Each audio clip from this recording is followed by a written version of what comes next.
Hello, hello.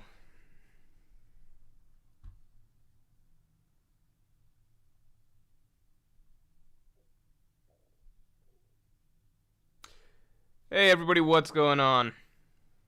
Hello, hello, hello.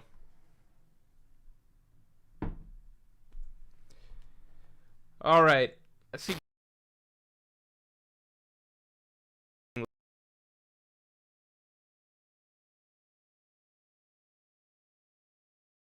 To me,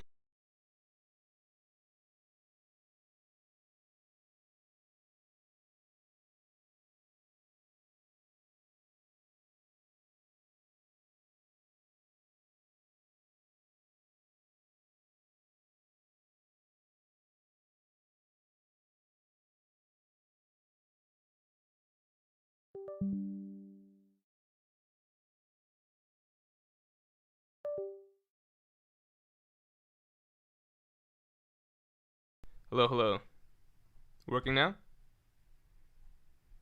Should be working.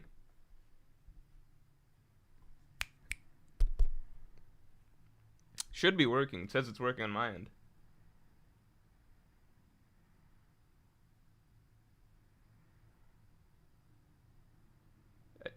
Testing, testing. Hello. Still not working?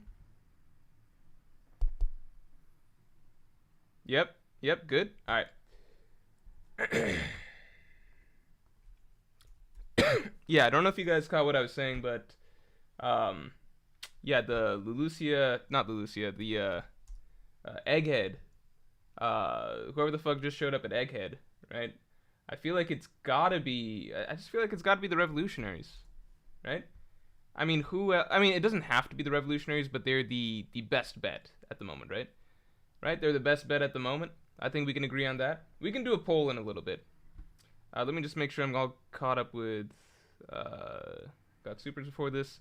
Phoenix Allen says, "Hey Morj, did you eat? No, I did not eat yet. I'll eat after the stream. Yeah, that's an after a post stream thing. Uh, Retro Records, thanks for being a Yonko tier member for 16 months. Happy birthday, Morj. Yeah, the crew coming has to be Shanks or Buggy. Grand Fleet is too weak for the Marines to consider them a serious threat. Oh shit, I didn't even think about the Grand Fleet. I did not think about the Grand Fleet. That is a great little possibility. Either them or the Blackbeard Pirates. The thing is, I thought the Blackbeard Pirates were a little bit ahead of the Marines, right? I thought that we saw a Blackbeard pirate ship approaching earlier than the Marines themselves were approaching. That's what I remember. All right, we'll take a little look through the options in a second. Behenort, thanks for being a Pirate King tier member for 6 months. Always good to see you. So this month, I finally quit college after feeling very burnt out and aimless in life. All right, I'm hoping that this is a serious post because sometimes you guys start off with like really serious posts and then you end it with like it being a troll. So let's see, because this seems serious. And instead, I'm gonna focus on experiencing a lot of new media, self-improvement, and probably some writing. Good for you. So let's pause real quick and talk about this because I feel like a lot of people end up at these sort of phases in their life, and it doesn't have to be the same thing. Like for Behenort, it's college, but for a lot of people, they get a certain length through their career, and then they're suddenly like, I just need a year off, or I need some time off, or through grad school, or through whatever the fuck, right? So I feel like that's just something that people are talking about more and more nowadays. I don't know if back in the day, life just, like people just went through this and didn't talk about this like 20 years ago. But obviously, this is something I think that has to do a lot with just general, um, like the pressures that people go through just to exist and live like a sustainable lifestyle, even coming out of college, is very very difficult nowadays compared to what it used to be, right? And I think just in general, the more connected people are, right, the more pressures you feel even inside college or just whatever environment you're in to compete, to keep up, etc., etc. So I'm gonna say this. I think it's definitely like in the long term, taking off this year, if it's going to be better for you to just take a reset period of time, it is 100% the right thing because that year's just not going to matter in the grand scheme of things. So the way I explain it is basically for me coming out of college, there was a stretch of time that was between 20 between when I was 21 right out of college to like 24 or 25. Yeah, that stretch of time where it was just like getting shit together. Like I didn't want to do a traditional career. I was trying not to go to law school, and I was working on my business, etc., doing this channel on the side, and it felt rough because I saw all my friends getting jobs, etc., moving things along, and I'm like, fuck, should I just do what everybody else is doing at a certain point? It took me a couple years before I was able to move out of my parents' house, etc. So it was definitely like in my mind, I was like, time slipping away. This is, valuable years of my life or valuable period of my time that I don't know, like I just feel like I'm losing because I'm so tired, stressed out, working all the time, etc. In the long term, it didn't matter at all. Like I look back at those years and I'm like, one, it's good that I went through that, and two, it's fine. Like life is so long, you're gonna experience so many other things that stepping out of college for a year or something like that to just take some time off for yourself, that's gonna be like taking a detour for a short period of time to make sure that your long-term path is much better is always worth it, in my opinion. So good for you, man. Or sorry, I forget. But yeah, good for you. Oh no, Joggerwall, thanks for being a Yonko tier member for 16 months. If this is Dragon and he beats Saturn, wouldn't that take away from the Nika, Bonnie, Luffy storyline? I want the final fight to be Luffy versus Saturn. Yeah, I really hope it's not Dragon coming to steal the show. I would love for Dragon to show up at any other point in time, but not right now to steal the show, because I feel like it's just got to be Luffy that takes that Saturn. That would be so much more satisfying for it to be Nika rather than Dragon. If Dragon can show up and do something impressive that's not defeating Saturn, that'd be great. But then I'm like, fuck, is Dragon gonna fuck up Kizaru? Because I'd rather see Kizaru get like a character arc. I'm catching up on Supers. Give me a second. In general, yeah, Dragon showing up would be cool, but maybe not to just steal the show. All right. Sal, thanks for the 10. 4 guys lose to NL before Luffy. Emo will probably do the same to 4. Zoro, Robin, Law, and Dragon for Wiper. Who would take the usurped Gonfall spot? Lunarian King before World Government, Burnscar's Man, Lily/Vivi? So I did not think about a Lunarian King before the World Government showing up. But I have thought about that before in general, the idea that there could be a roster of characters that just go up against him beforehand and then lose to him. I think that if I were to give my guess right now, I would say I would like to see Zoro in there. I'd like to see Dragon in there. But beyond that, and Dragon does seem to represent Wiper in the grander scheme of things, right? Yeah, Zoro, Wiper. Between Robin and I wonder at some point if like we're trying to be too exact with it, but like if we're pretending that there's gonna be 4 characters, I don't think Robin would be up there in this version of events. Law I could see, sure. Law I could see. I just don't know if there's someone that represents Gonfall right now. Shanks? I don't think Shanks makes it to that point. I don't know. Yeah, I don't know about Shanks. Shattered Glass, thanks a lot. Can you imagine Blackbeard drop by trying to snatch Vegapunk, Kizaru, or Saturn, then Luffy have to fight him as Egghead collapse just like in Water 7? Blackbeard drop by trying to snatch Saturn, Kizaru, or... Then Luffy has to fight him as Egghead collapse just like in Water 7? Just like in Water 7. Just like in Water 7. In Water 7, Luffy fighting Blackbeard? I don't know about that. Let's ignore that part.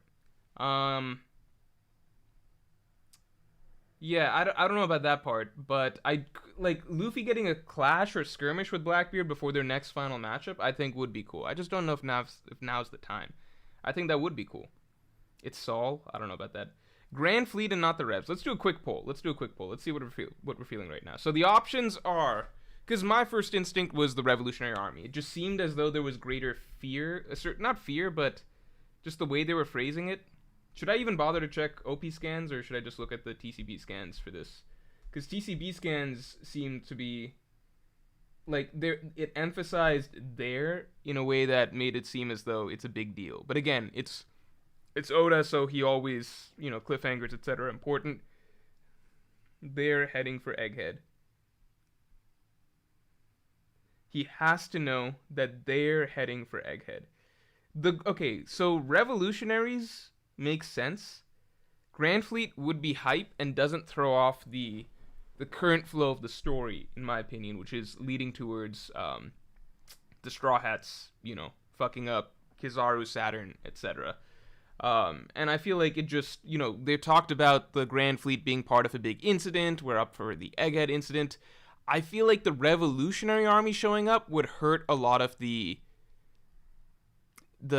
tension, I suppose, because the Revolutionaries, especially if Dragon's involved, it's just they have the overwhelming force, right? Like, I personally think Luffy can take Saturn straight up, right? I think Luffy can take Kizaru straight up if need be. You've got Zoro there, you got Sanji there, you've got the entire Straw Hat Pirates. If you throw in the Revolutionary Armies with, like, Dragon and Sabo and such in there on top of everything, I feel like the Marines are just so outmatched. I would love to see the Grand Fleet show up and they're taking on the Marines surrounding the island while the Straw Hats handle business against Saturn, Kizaru, and Lucci. Personally, that would be my preference. So that's preference-wise. Look at the end of Chapter 800 has to be Grand Fleet. Yeah, I was mentioning that the possibility of the incident being the two same things, because Egghead incident, Grand Fleet incident, etc. Let's get the stream likes up to 100 real quick, and let me take a look at the phrasing of the Grand Fleet chapter again. So I'm looking at I can't share any chapter displays on stream during a chapter review just because it's too risky, but let's see. Okay, so after this moment, they will each grow in power until they eventually cause a great incident of historic proportions, but for the moment, that is a story no one yet knows about. So they cause a great incident. So that's why I've always been hesitant to think that it could be, like, that the Grand Fleet swooping in to save people is going to be a great incident, because they're not causing the Egghead Island incident, but maybe they caused something when they show up. Or maybe Oda was just being loose with his phrasing back then. It's more interesting to say that than being part of a great incident. So let's do the poll. And I know I got some supers to catch here, so give me just 1 second. Let's throw the poll up. I'll do these supers first, then we'll do the poll. Let me do the supers first. Kid Smitty94, thank you for the 5. If Atlas doesn't give Frankie the light punching gloves right now, while they're under direct assault from Kizaru, he's never getting them. That is a great point. I feel like we got a little bit blue-balled, I suppose, from last chapter, where it seemed like we were set up, in my opinion, we were set up to get to see Sanji and Frankie versus Kizaru, and then this chapter kind of reset, where again we end up with that being a possibility, but we just cut away from that last chapter to kind of reset the table and just get back to a situation where, again, it's like Sanji's probably going to do something against Kizaru, maybe Frankie, we don't know. But yeah, I just find it funny that, how sometimes, like, One Piece is a little bit choppy with its setups or its pacings chapter to chapter. Kind of like, oh, this is happening, okay, wait, some stuff first, okay, but now it's happening, and, like, that's just the way it goes sometimes. Because it seems like Oda really wanted to draw this scene where it's Bonnie being protected by Kuma while the Kuma lookalikes, the Pacifista, right, are about to kill them, just because that's a dramatic scene. Loki, my favorite moment in this chapter. Who wants to guess my favorite moment in the chapter? Banhart saying, part of me wants Smoker to be to be the one who saved Vegapunk's employees. Smoker, the one who saved Vegapunk's employees. I just don't think that they would phrase it like that then. Like, they are here. Like, Smoker and Tashigi, were they on the lookout for them this entire time? Dragon was still at Kamabaka. I don't see him making it in time without super speed. Was Dragon still at... Yeah. Okay, Dragon was still at Kamabaka Kingdom. Was he still at Kamabaka Kingdom yesterday or this morning? Yeah, because if Dragon makes it already, it wouldn't make sense, right? Because, yeah, okay, so it can't be Dragon, most likely, because Kuma has the teleportation ability itself, and he only just got here. So it can't be Dragon and the Revolutionaries, otherwise it just doesn't make any fucking sense, right? I'll throw the Revolutionaries into the poll regardless. Timmy the McQueen, thanks for the 5. No matter how implausible, stupid, or funny, what is your dream One Piece fight? Ooh, not strictly to see in the series, but to see the characters perform. If I just got to see a random fight, like any dream fight,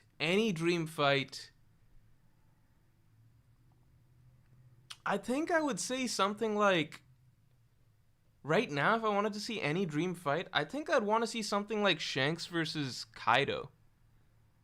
I think I'd want to see something like Shanks versus Kaido. The reason being, I don't want to see. Yeah, the reason being, I think that um, I'm just curious how those two stack up against one another. And we've seen, it's one of those where we've seen a lot of Kaido fight, right? And we've seen glimpses of what Shanks can do. So I would love to see what happens between those two if they were to go at it, because I feel like they're probably roughly around the same level. Whoever you think is stronger is whoever. But I think they're roughly, I feel like they're two characters that are roughly around the same level. One we've seen a lot of glimpses and hype for, and then the other we've seen a tremendous amount of, right? I think it would just be fun to see those two fight. Like, there are characters like Mihawk and Dragon that are obviously very exciting that we just haven't seen anything of, like, in terms of their fighting abilities. So because we haven't seen anything of them, for whatever reason, just because we haven't seen anything at all, I'm just not as curious to, like, I guess with what I'm saying with Shanks and Kaido, it's like, I know a bit of Shanks' abilities, so I kind of want to see those abilities up against, like, Kaido's abilities, right? When it comes to characters I know nothing of their abilities of, I can't even, like, imagine a fight, if that makes sense. It's like we just have to wait for Oda to put something to paper. Like, I can't even imagine what Mihawk fighting Sirius looks like. Like, what does he have, like a form like Ashura or something like that? I don't know. So there's not as much for me to imagine. Does that make sense? Whereas Shanks versus Kaido, I can kind of imagine what it would look like vaguely, and I would love to see it actually brought to fruition. You know, outside my imagination. Let's get the stream likes up to 100 real quick. Justin Holland, thanks for the 5. We're back to the mystery. Who shows up to this insane first celebrity showing / test of Emperor Luffy? Another defeated Buster Call for his resume. So what's funny is that before this, I was like, oh, Buster Calls, they're not a problem for the Straw Hats anymore, because I used to think that what a Buster Call meant, and I think most of us believed that this was what a Buster Call meant. Like, people were like, do you think the Straw Hats would survive Buster Call or not, or whatever? I thought a Buster Call just meant, like, a bunch of battleships, like 10 battleships and 5 vice admirals, and that's the definition of a Buster Call. Usually that's how people referred to it as, right? Like, viewers would ask me, Straw Hats versus Buster Call, how would it go today? I'd be like, the Straw Hats would fucking, you don't need the entire crew to fight a Buster Call. Zoro alone could probably handle a Buster Call. Like, there are singular Straw Hats that could handle 5 vice admirals right now. No question. Like, again, Bartolomeo literally took care of a vice admiral in the bathroom without any problems, right? Vice admirals are generally, unless your name is Garp, they're not a problem nowadays, right? However, it seems as though, based on this chapter, the real definition of a Buster Call is nuke the island, just the destruction of the island itself, right? It just so happens that usually for a Buster Call, 5 vice admirals are sent to carry out this task, but the actual terminology of the Buster Call seems to refer to the destruction of the island. That just happens to normally require a certain number of characters or a certain number of vice admirals. But yeah, they're Buster Calling the island. Looks like you can do it with like a Gorosei, an admiral, and like 10 vice admirals, and it's still called a Buster Call. So in this case, yeah, it's just I thought Usopp had the line of the chapter, which was just like something along the lines of like, why do we keep getting Buster Called? You know you've done something right as a pirate crew if you've been a part of, like, if they've had to Buster Call your ass, like, twice over the course of your pirate career. And yeah, we've got another mystery. I like Egghead Island. Oda's been writing a lot of little mysteries in. Who's showing up? I feel like this one's going to be solved a little bit faster than the Katarina Devon situation or the York situation. We might find out even by next chapter. Primebeard versus Kaido. I'm just not interested in Primebeard versus Kaido because it's just, like, it should just be a wash for Kaido. Like, come on, it's Prime Whitebeard versus Kaido. So to me, it's more like Shanks versus Kaido. That would be the interesting one, you know? Gloomy, thanks for the 20. Just joining the live. Do you think the third party is more the Revolutionary Army? Flames saving civilians. Dragon's wind ability could make them fast travel. Could it make them fast travel fast enough that they get here as fast as Kuma's ability, which is the ability itself is literally fast travel, right? It's it should get you anywhere like pretty much faster than any other ability, right? I think even Kizaru's ability is not built for long distances, whereas Kuma's really is the ability that is made to just get people from A to B across the world ASAP, right? If Dragon's wind ability could get them there as fast as Kuma's, I think that'd be wild. But at the same time, it might just be a technicality that Oda's not thinking of. If he could just be like, oh, they just got there. Or maybe Saul and a group of giants coming to save and preserve history. I'd rather we wait on the giants till Elbaf, but that's just a preference thing. I don't know if Saul and the giants would be as interested in coming to save the technology at Egghead Island. Do I think it's like, my first instinct was Revolutionary Army, but then once the distance thing was brought up, I find it unlikely that it makes sense. I also just don't want it to be the case. I would rather it not be Dragon coming in right now. It would just make things a bit too easy. So yeah, it's a hard call. I don't think it's Saul and the Giants. Let's do the poll. Santiago says, but Kuma had to climb. That is true. So if you say that Dragon's wind ability maybe isn't as fast from getting across the world as Kuma's ability, but Kuma had, if you account for climbing time, how long does it take to climb that? I could see with the climbing time. The climbing time is a argument. Yeah. Okay, let's do the poll. So, let's get the stream likes up to 100 real quick. We're almost there. Who showed up at the end? So I've got, correct me if I'm wrong, the options we've got are Revolutionaries, with Dragon maybe or maybe not included. Revolutionaries, Grand Fleet, Blackbeard Pirates, and anyone else got a guess? Grand Fleet, Blackbeard Pirates. Anyone got a final guess?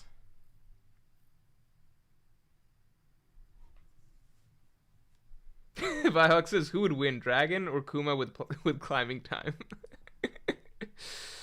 Neomads? Oh shit, Neomads is a phenomenal guess. They would love to show up here. I like Neomads. I'm throwing Neomads in there. Cross Guild is a good bet. Shanks, I don't know, just because Shanks, I think, is we just got to see him flex for a little bit against Kid. I don't know if Oda would incorporate him back into the story so early before Egghead.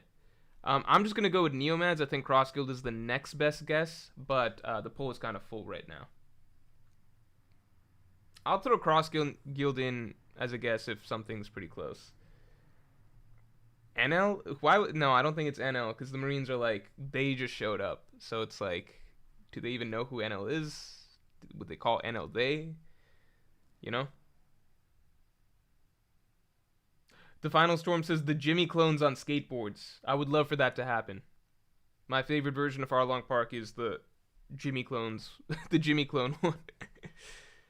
Okay, Blackbeard Pirates is winning. I'm a little surprised. Just because I feel like with the Blackbeard Pirates, I don't know. I feel like with the Blackbeard Pirates, it's like, correct me if I'm wrong, they were arriving at the island before the Marines. Were the Blackbeard Pirates arriving at the island before the Marines? Can anyone confirm or deny? Blackbeard Pirates before Marines or after Marines? Wait a sec, what about Miss Buckingham? Because they were supposed to show up, right? That was the plan? Marco and Stussy were showing up? This will be like the second arc in a row where Marco just randomly shows up to just even the odds like a little bit. Is that just his new role? That's kind of funny. Okay, so it seems, so Revolutionaries are a little bit lower on the list than I expected. Yamato shows up? Hey, if it's Yamato post-character arc, I don't mind. Yes, they were there before the Marines. So if they were there before the Marines, then I find it unlikely that, I don't know, I just find it unlikely that it's the Blackbeard Pirates that did that. The other thing that's kind of a little bit of a little trigger point to me is that, maybe a hint is that I feel like the characters that did this would be protagonist characters, because it's, my understanding is that It's the escaping ship of the characters escaping from Egghead. That ship seems to have been saved by whoever just showed up. I don't know if Oda would have the Blackbeard pirates do that. You know what I'm saying? Marco would go to Impel Down before Egghead. But aren't we going to... Wasn't the idea that they're going to see Vegapunk or something like that first? What if it's the Big Mom Pirates? That'd be kind of wild. What are they doing here? Just don't even know what they'd be doing. What would they be doing here?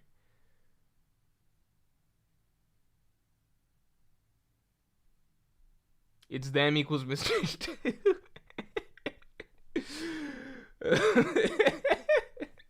Props to the Marines for using the appropriate pronouns. They, they are here. They're like, howdy people. It's like, it's just Mr. 2. But we're being respectful. That'd be that'd be so funny. It's just Ivankov. All right. Okay, so yeah, it seems like Blackbeard Pirates are the pick. But then, based on that, why are Blackbeard Pirates your guys' pick? I just don't get it, because the Blackbeard Pirates, they seem to have already been there, you know?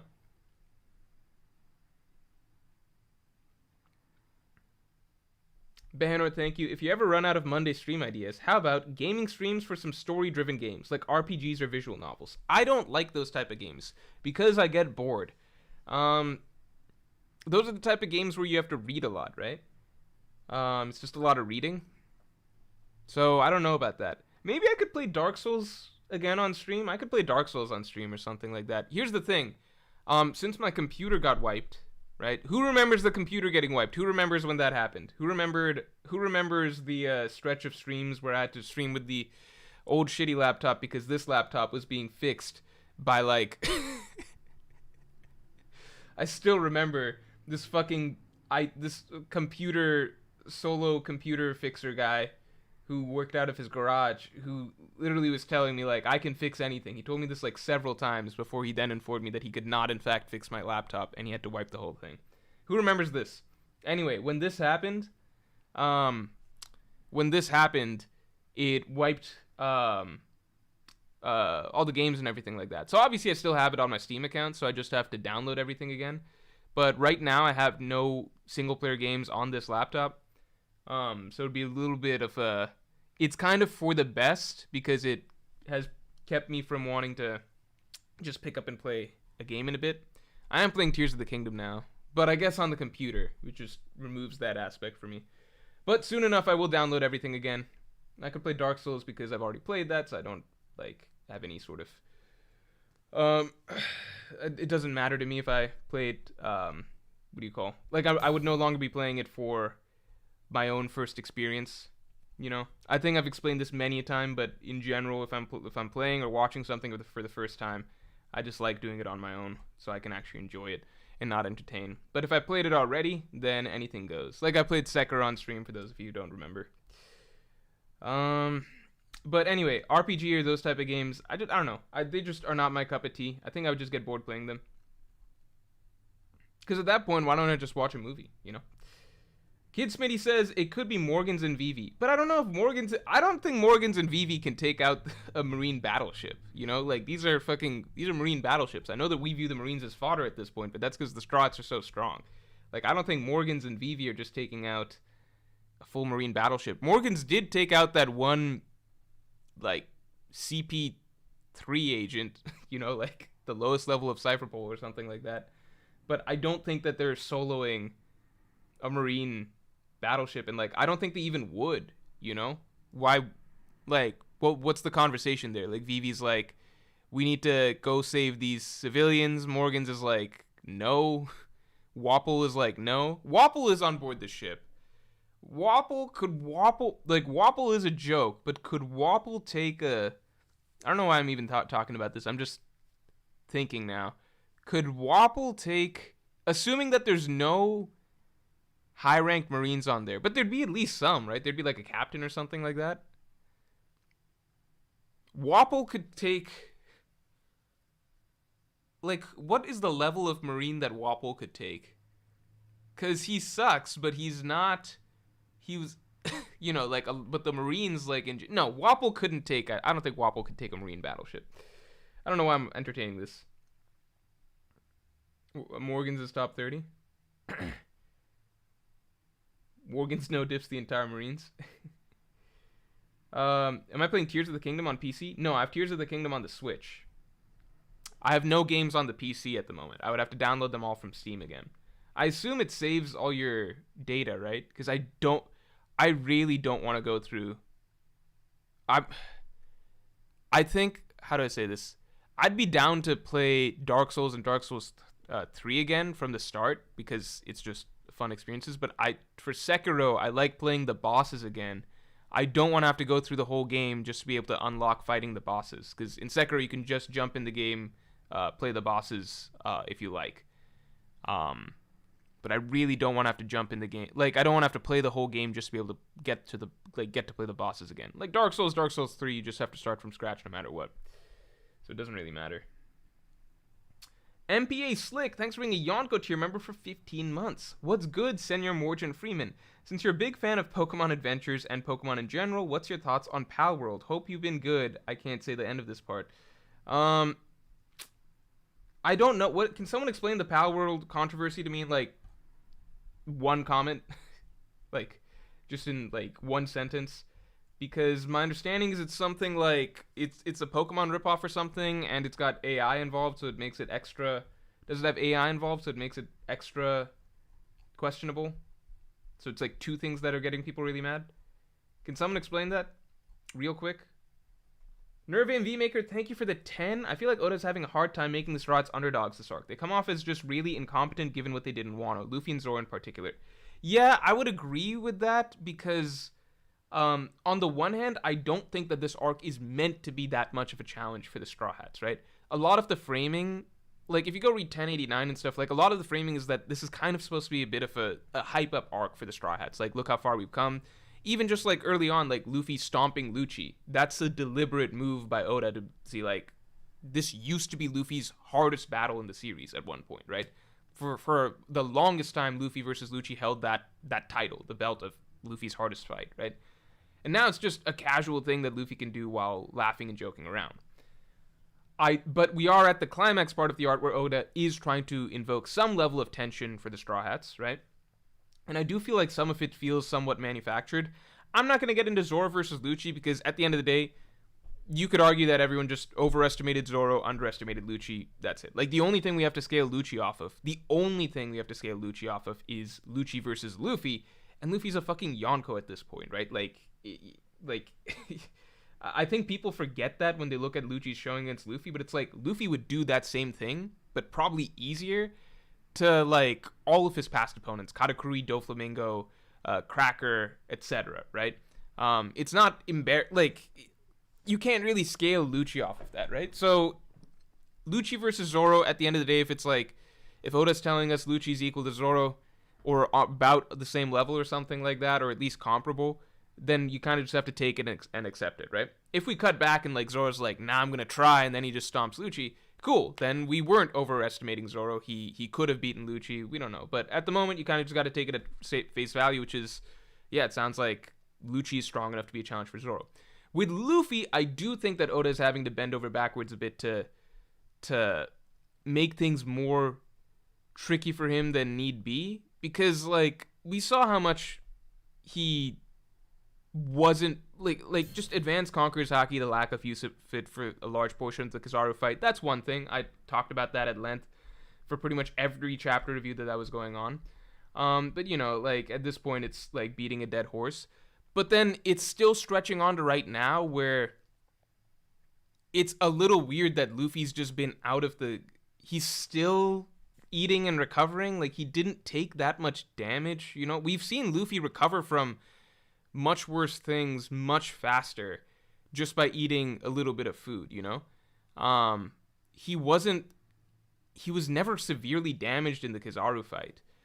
He was knocked and he hit the force field, but he came back from that and he looked basically fine. It wasn't really played up oh, this is some life-threatening injury. It was just haha, all jokes, etc. He seemed perfectly fine after that.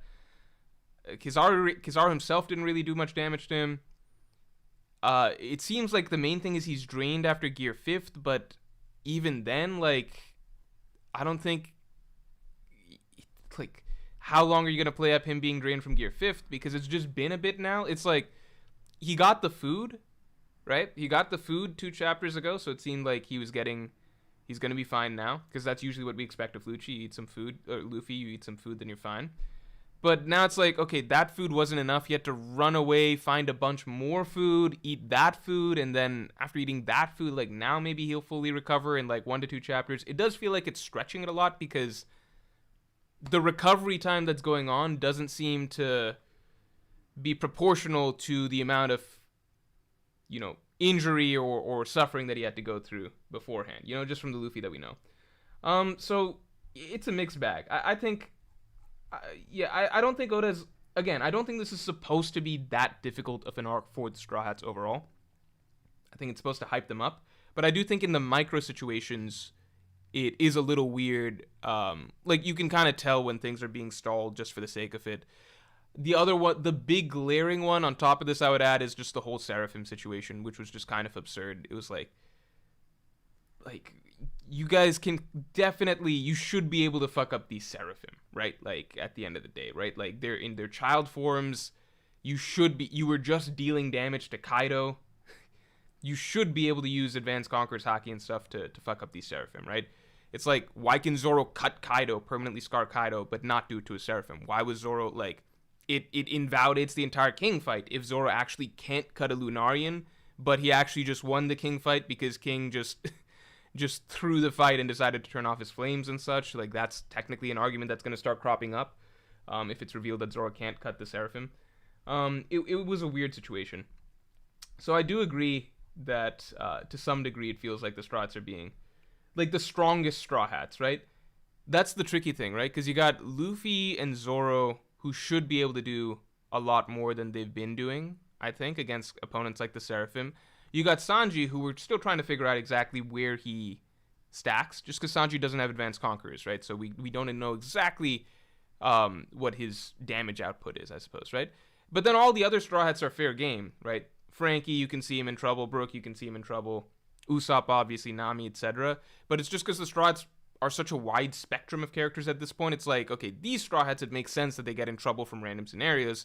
But then these few Straw Hats, it's like, makes much less sense. So you kind of got to have more contrived scenarios for them to, or make them kind of just forget certain things or not use certain abilities or stall for time, etc. to make it believable that they have issues. Francisco Mas, thank you for being a Pirate King tier member for 15 months, man. Holy shit. You should play Outer Wilds. It's about 20 hours long. I've seen Outer Wilds being played. I've watched friends play it. I've watched my friend play it. That's the one where it's in space and there's like someone playing a banjo or something like that. But it's one of the best and most unique gaming experiences ever. Yeah, it looked very, very interesting. I was high when I was watching it. People were high when it was being watched, basically. All right. It looked like a lot of fun.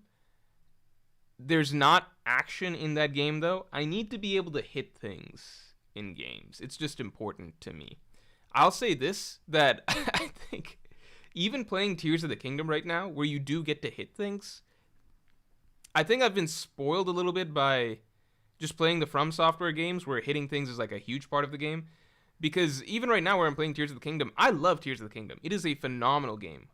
In some ways, I could see it becoming my favorite game. I haven't played that many single-player games. I could see it becoming my favorite game. But there are times when I'm like running through a field or whatever, and I'm just like, man, fucking wish I could there was like a cool enemy that I could fight soon or something. And you're generally not gonna get that in that game that often, right? So I don't think I would enjoy personally playing Outer Wilds that much, because it's not you're saying you cannot watch or reviews or nothing, just play it on your own. Trust me, bro. Again, like, I know the game, right? Unless I'm thinking of something totally wrong, it is the space game, right?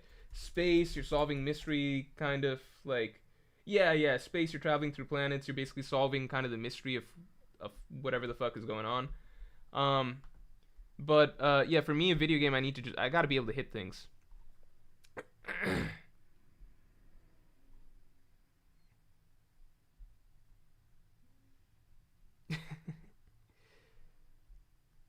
Morj, if you had to choose weed or One Piece, what you doing? I don't smoke weed anymore. I smoke Delta 8 to go to sleep, but that's it. I don't smoke weed anymore.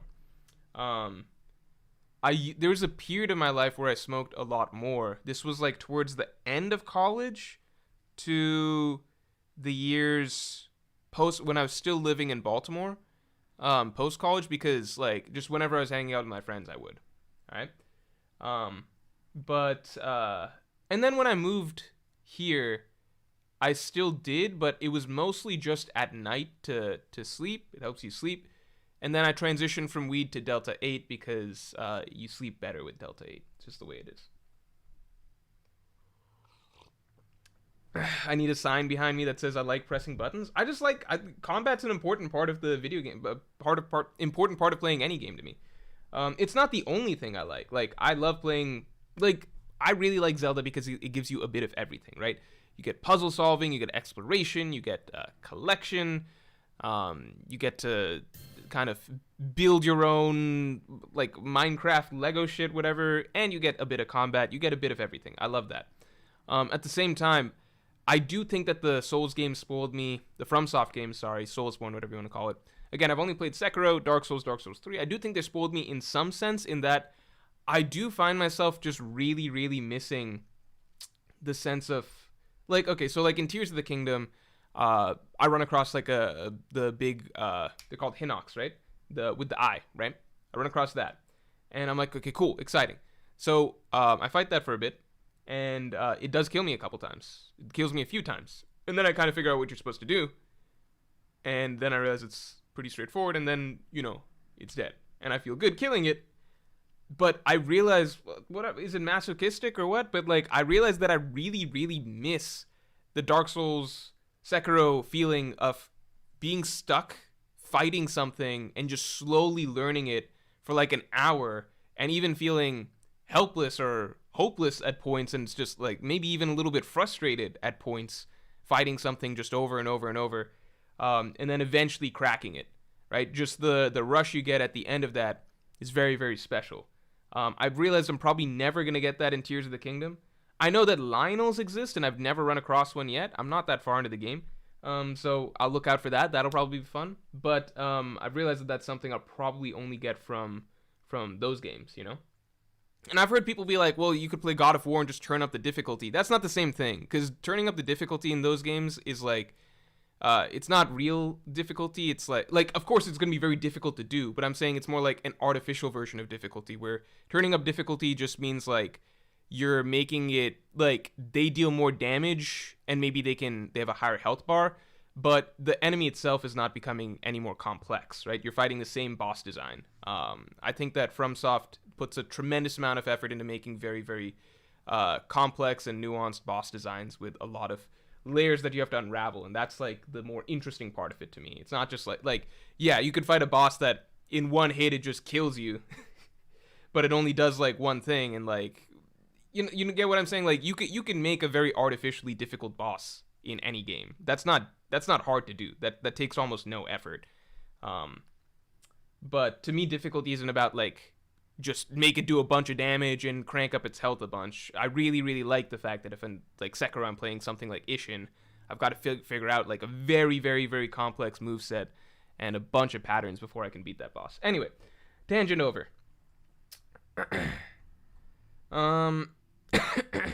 The Outback Pandas says, thanks for being a Yonko tier member for 11 months. What's up, Morj? Saw Godzilla -1 - color today.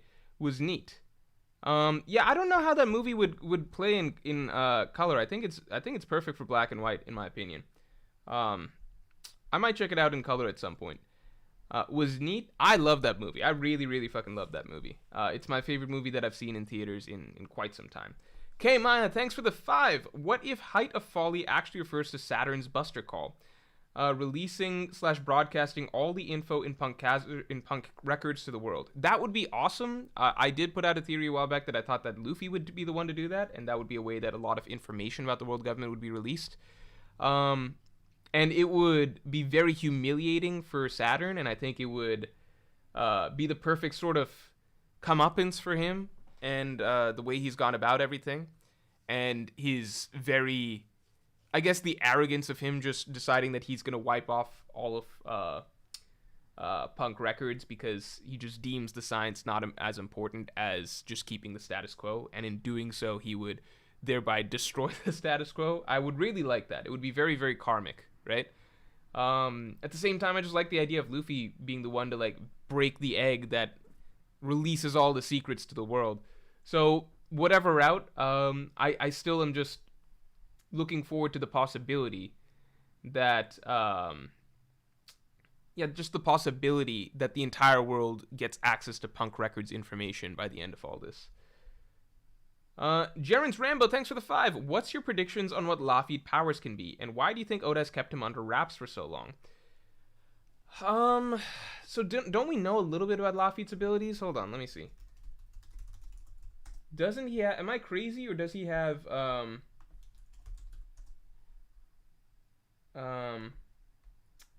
let me see something. Yeah, Lafitte can fly, right? So we saw that.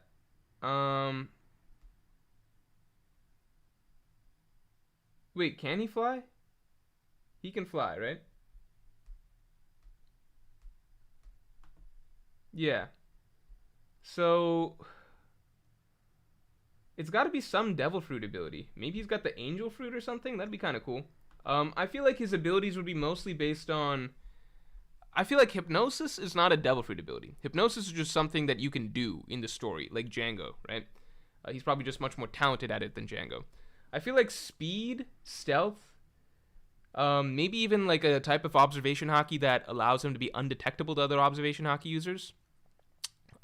Early on in Zou, it seemed as though it was implied that the Minx had some sort of ability that stopped them from being observed by observation haki users, because there was a couple moments early in Zou where the observation haki users were shocked that the Minx had been stalking them the entire time. So it seems possible that that's an ability that could be learned in One Piece, like just turning yourself invisible from observation haki.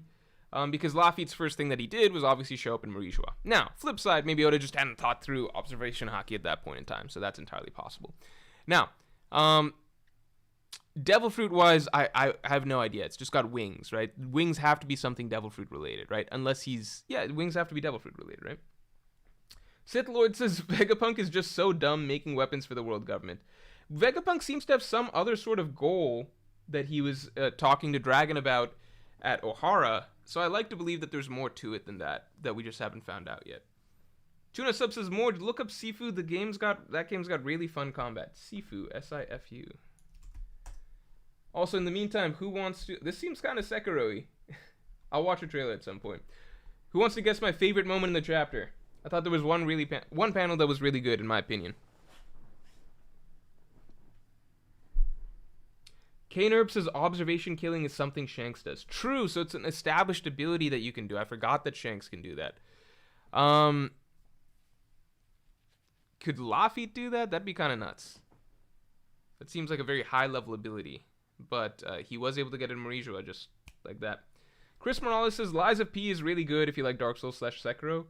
I've heard really good things about Lies of P. I will probably try that after I play all of the actual FromSoft games. Again, I would like to play Bloodborne next. I don't have access to Bloodborne. I'm going back and forth on just biting the bullet to buy myself a PlayStation 4. Get Bloodborne on there.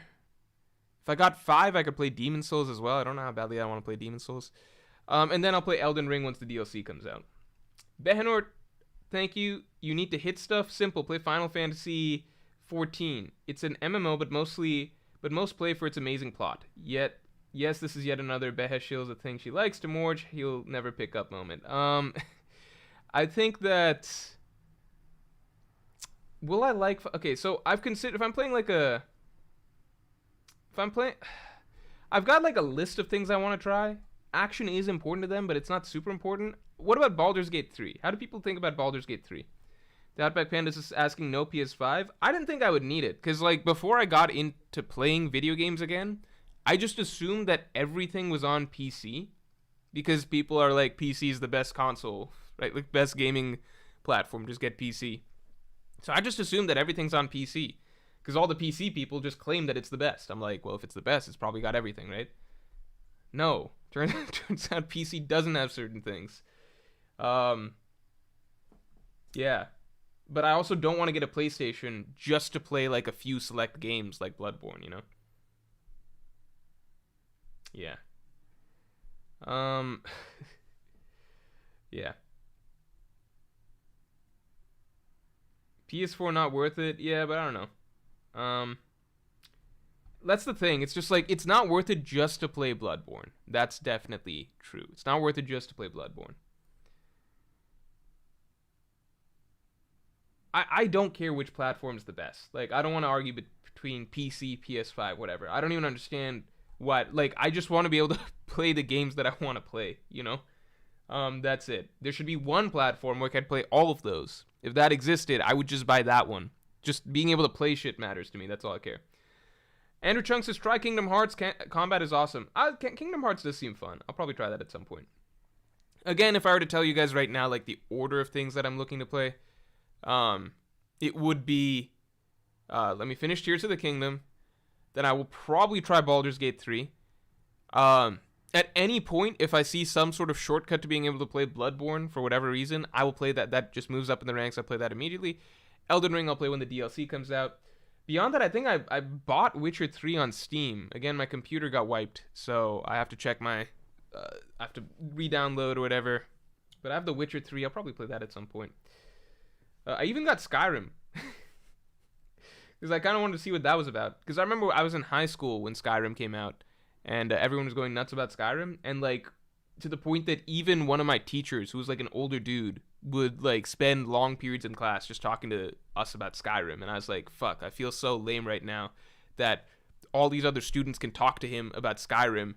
And I can't even talk to him about Skyrim. That's so, like, that's such a cool thing to be able to just chat with your teacher about for, like, half an hour. And I can't even do it. Skyrim is bad. I kind of just want to say.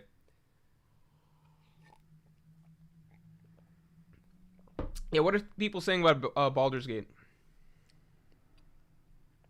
PS5 giveaway? I don't even have a PS5, so how am I going to give it away? Yeah, I've heard things about Baldur's Gate. Chris Morales says it's the game of the decade. I never liked turn-based, and it's one of my favorite games of all time. I'm kind of... So, like, I don't know if I'm I haven't played enough. Does that make sense? I haven't played enough to know whether I'm like what I like and don't like. I know I liked like playing Adventure Quest when I was young, and that was turn-based. But I never played Pokemon when I was young. That's like the turn-based game, right? But I like playing Adventure Quest. Would I like it today? I don't know. But people have said so many good things about Baldur's Gate 3 that I just got to try it. You know. I do know the one thing I do know is that that being able to hit things is important for me. Like my friends in my roommates in college, like, tried to get me to play Portal because they really like Portal. And they were like, you will really, really like Portal, right? They were just convinced that, like, the type of person I am, they were like, based on, like, that's what they told me. Like, based on the type of person you are, like, we just know you'll like Portal. You love Portal. So they tried to make me play Portal. And after a little bit, I played Portal for a little bit. And I began to realize that, like, wait, I'm never going to get to, like, hit or fight anything with this game, right? And they're like, no, that's not the point of the game. And I was like, well, then why the fuck, what's the point? I need to be able to hit something at some point, you know? Otherwise, like, what are you doing? You're just, I don't know. You need to be able to hit something, right? This is the entire point of video games, right? Because in real life, you can't just go around, like, actually doing violence to people, right? That's why video games are created, so that you can do that. So that's just important. I do think that, again, like, I like puzzle-based stuff. I love doing shrines, etc. in Tears of the Kingdom. I've always loved the Zelda series for like, its heavy puzzle-based, you know, sections throughout the game, dungeons, etc. But there has to be some action involved at some points. It can't just be, I can't just do that. Jerence Rambo, thanks for the 2. Morj, why do you think it's hard to scale warlords? I think it's hard to scale warlords because we don't get to see a lot of them have meaningful fights that we can rank. Okay, so to date, all right? To date, I think in the story, the moment that we really got to understand kind of how characters stack up against one another was Marine Ford. Marine Ford is basically the basis it is the genesis of modern One Piece power scaling, right? Marineford gave us the basis for the first time, and then from then on, we've had more data come in, arc after arc, slowly like a trickle, right? Obviously, certain recent arcs like Wano gave us a lot more to work with, but there's still question marks because there's still big gaps. Like, we never got to see Kaido or Big Mom fight against any of the characters at Marineford, right? Like, Marineford is where we finally got to see, like, okay, this is how admirals stack against Yonko commanders and how they kind of stack against, like, Whitebeard, who's a Yonko, but not, like, a healthy Yonko and such. So we got a big framework for Marineford. But then at the same time, like, we never got to see Kaido or Big Mom against an admiral. We never got to see them against any Yonko, like Shanks or Whitebeard, like basically a Yonko that's not each other, right? We just, all we got was they fought each other, and it's like they're basically about the same level. That's established. Now we have them fight, like, these supernova rookies, right? Who whatever on the come up, okay? So I know this is a very roundabout answer. I'm getting to your question, but what I'm saying is basically the concepts that we got of, like, admirals, Yonko commanders, Yonko, right? The genesis is all Marineford. That's where we kind of got the basis for that.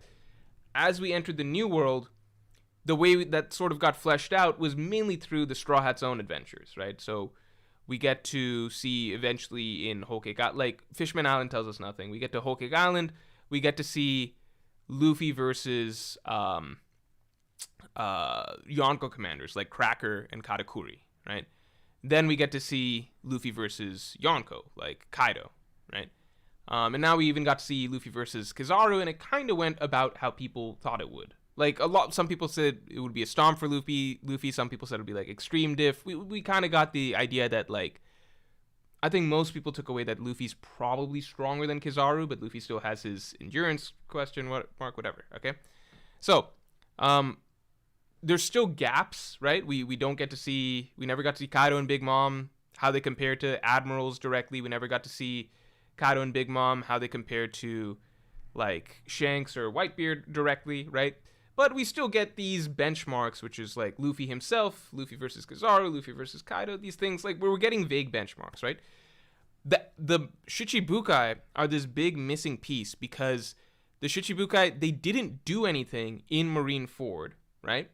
And Luffy's not fighting most of the Shichibukai post-time skip, so we can't really use Luffy as a measuring stick either. So we first got a lot of our power scaling from Marineford, and then post-time skip, we got a lot of our power scaling through Luffy himself, and what Luffy's kind of progression was, right? Like Doflamingo, then Cracker, Katakuri, then how he did against Kaido and Big Mom, and then finally we're seeing, like, how he's doing against Kizaru. Even against Saturn, Luffy's probably going to be our measuring stick to kind of understand how strong the Gorosei are, right? The Shichibukai that are missing, so Kuma, right, Boa Hancock,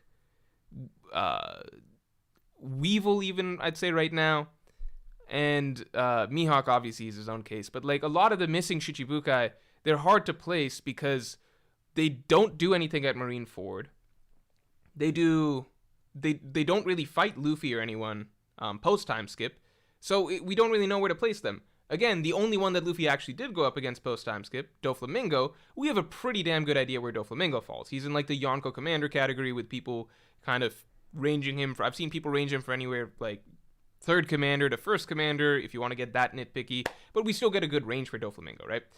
But other characters like Hancock, Kuma, Weevil, any Shichibukai that basically didn't do anything at Marineford, and then also, like, even Crocodile right now, because Crocodile, we don't really know what he's been up to, if he's gotten stronger or whatever. There's just, they're not really falling into any of the measuring sticks that we can really use for them, Again, Law, obviously, we get to see a lot of, but I assume people are talking about the OG Shichibukai for the most part. So, yeah, that's the thing. Like, it's really just a few Shichibukai that are hard to scale. Hancock, Kuma, even Mihawk right now. Again, just because, and, like, out of the new Shichibukai, Weevil, because they don't have any, they stay so withdrawn from so many of the conflicts, it's like, where do you put them, right? We kind of need to see them do things to be able to scale them. Anyway, long answer, but that's basically how I view it, And I think people have a lot of ideas. Like, a lot of people will be like, no, Hancock is obviously blah blah blah this strong, or like Kuma is obviously blah blah blah this strong. I I don't think it's obvious for any of these characters. I really think that we need a bit more for the Shichibukai. I also don't like. It's also the same reason I don't think it's crazy when some people are like give very wide ranges for how strong they are. I've seen some people even be like, "Oh, Kuma must be Admiral level or something." I personally don't think Kuma's Admiral level, but I don't think it's insane that that's a possibility. I think that there's a wide range of possibilities as to where Hancock, Kuma could land. Mihawk, we have a better idea because we know Mihawk and Shanks. That used to be a thing. But yeah. Weevil, I have no idea. Play Harvest Moon? There's no fighting in that, right? I understand puzzle games slap. Like, I understand Portal's a good game. I understand Portal's a really good game, but it's just probably not something I would just play all the way through. John678, thanks for the 5. Ghost of Tsushima. That's what I was thinking of. There was another PlayStation game that I was like, I'm never going to be able to play that because it's only on PlayStation, not on PC. Fluid as fuck combat, set difficult to lethal, and it's Sekiro, the grunts one-hit kill you, but it's on PS5. Yeah, exactly. Also, Kizaru Go panel is hard. Go panel? Kizaru Go panel? Go panel? What Go panel? I think the best panel, my favorite panel in this chapter, which I kept mentioning and then not talking about. I don't think I already mentioned it. Maybe I mentioned it. I don't think I mentioned it. It's Vegapunk when he's kind of collapsed, just looking. Yeah, he's just on his knees looking at the destruction of his life's work. I think that is a sad panel. I think that's a pretty tragic panel. Oh, him saying go. Yeah, that's a cool panel. Dude, Kizaru, I think Kizaru's in for some really interesting stuff this arc. This is the most serious that we've ever seen the character, by far. Yeah, Ghost of Tsushima. So, fun fact. Back when I lived in... I think when I lived in Maryland and Baltimore. Yeah, I was at my editor's house one time. And he was playing Ghost of Tsushima. And I thought the game looked beautiful. And, like, visually beautiful. And then he let me play it for a while. So I like killed some random things, and I thought it was fun for like I know you can cycle the combat styles or something like that, unless I'm misremembering. It was cool. So I would definitely want to play that. Definitely would want to play that. Again, for me, like I don't want to harp on the difficulty thing. Like, difficulty is not the most important thing, right? I really like that feeling playing the FromSoft games of like having to slowly go from like, man, I have no idea how to beat this boss. It's such a convoluted knot of just movesets, etc. They're slowly untangling it and then finally being able to pull it off. Again, if you're telling, like, anytime somebody tells me like, oh, you just got to crank up the difficulty in the game, I don't view that as real difficulty. I know that it will objectively be very difficult. It might take me as long or longer than From Software bosses, right, or enemies or whatever. But it's the difficulty would be largely just because they're dealing a lot of damage and their health is artificially increased, right? It's not like they've got a more interesting AI. It's not like you're improving their AI by increasing the difficulty. It's not like you're giving them a more complex moveset to figure out. So that's not appealing to me. To me, again, like, just it's not the same sense of satisfaction as figuring out a boss that's actually difficult because it's complex and it's got a very advanced AI. You know what I mean? It's more just, yeah, like, I feel like you feel the difference between when you're just cranking up the health and the damage output of a boss versus just like, it's also kind of the same reason that I'm not as interested in replaying From Software games like some people are. Like, I don't have an interest in playing Sekiro at like new game plus or whatever, because I've already, like, the fun part for me is figuring out how to beat the bosses, right? Figuring out their movesets, etc. Beyond that, if I'm cranking up the difficulty, I'm not improving their AI, I'm not making them more complex, I'm not giving them new patterns. It's just more an execution check of like, okay, you know what to do, you figured it out. Can you do it like while making even, I don't know, like while making even fewer mistakes, or can you do it even more with even more focus, basically, or just practice it enough that like you go from like taking like 3 hits to taking 1 hit. That's not as interesting to me, right? So again, like if you're telling me like for this game to be difficult, you just got to turn up the difficulty, I'm like, that's not an interesting way to make the game difficult for me. So I don't care about a game being difficult for the sake of it being difficult. Like you can give me Tears of the Kingdom at the difficulty it is, and I will enjoy it, right? As long as all the other aspects of the game are good. If they're games that are organically built to be difficult, like the From Software games, then that's even more appealing because I know that they're built with bosses, enemies, etc. that have very organically developed AIs to be difficult or organically developed movesets to be very complex to figure out. Anyway. Oh, Tom's saying, I'm pretty sure Ghost of Tsushima difficulty does change AI. Well, then that's a game changer. If it does change the AI, if it does make, if it does make the boss, like, I guess organically more difficult. Like, I view it as organic difficulty versus, like, artificially forced difficulty. Because, like, you can take, like, the most basic grunt enemy in any game and just make it, like, very difficult if you, like, just crank it up to, like, okay, you need to hit it, like, 200 times without getting hit. You know, you can just do that for any random foot soldier in a game. You can crank it up to, like, 1,000,000. Be like, you need to hit it 200 times perfectly without getting hit. It's like, yeah, it'll be difficult, but is it going to be interesting? No. BB says, Ghost is the best Assassin's Creed game ever made. Ghost of Tsushima looked amazing. I really wanted to play... That is one more reason that I could get the PlayStation. I could get a PlayStation to play Ghost of Tsushima. It looks really, really good. Ramen Stain says, if you want tough bosses, there's always Kingdom Hearts. I don't know if you're being serious right now or not, because, like, I don't actually know how difficult Kingdom Hearts is, but it's, like, a Disney-based game, right? So I assume it's not that difficult. World of CJ Nation says Cuphead. I was playing Cuphead with one of my friends in college for a bit, like, one of my roommates in college for a bit, and I had fun playing Cuphead, for sure. And then, like, afterwards, like obviously college ended or whatever, and then he ended up beating Cuphead with our other friend, and I was like, oh man, damn. So I was like, all right, guess that's the end of me playing Cuphead. Cuphead was fun for sure. Cuphead's a great game just because of the style and everything like that. It's awesome. I will say there's another game, low-key. Oh, I could play this game on stream. This game would be so much fun to play on stream. I would play this game on stream in a heartbeat. I love this game so much. I truly love this game so much. Who's heard of this game? Guacamelee. It's a phenomenal game. It's just like a 2D platformer type game though. You playing a co-op is fucking awesome. Playing it co-op is amazing. Is it on? Can I get it on Steam? Can I play it on the PC? I could play it on the PC. I could stream Guacamelee. It is so much fun. The Outback Pandas is clarifying. Ghost of Tsushima AI. The higher the difficulty, the more enemies that will attack at the same time. They'll do more damage to you, but won't gain a huge HP bar. They'll be more aggressive. Okay, more aggressive. All right, I could see it. Also, more precise parry timing and whatnot. All right. Oh, let's get the stream likes up to 200 real quick.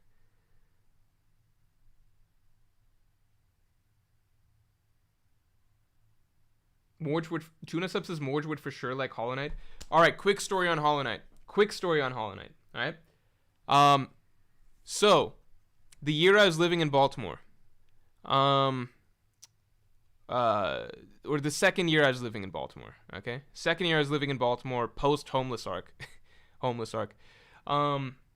post the arc that I was living in the office. Right, the year that I was living in Baltimore. So one of my roommates. He played video games a lot, right? He would go to the living room. I'd see him in the living room playing video games a lot, right? And this was the period of time that I was under so much pressure. Like, I think I told you, like, our small budding little digital marketing agency was crashed because of COVID. This was all 2020 to 2021. No, 2020... Yeah, 2020 through 2021. Yeah. This was this year, 2020 through 2021. So crashed because of COVID. I was working a part-time job as like the court clerk who types up the notes, right? And I was switching over to doing YouTube basically like pretty much full time, like pumping out videos to get the channel going because I just needed all these streams of revenue at the same time, right? So trying to keep the marketing agency afloat as it was dying, doing my part-time job, and doing YouTube videos. So I was under so much mental pressure. All right, that was the hardest I've ever worked that period of time in my life. Okay, and he just gets to. I see one of my roommates who just gets to play video games all day. All right, it's just the way it is. All right,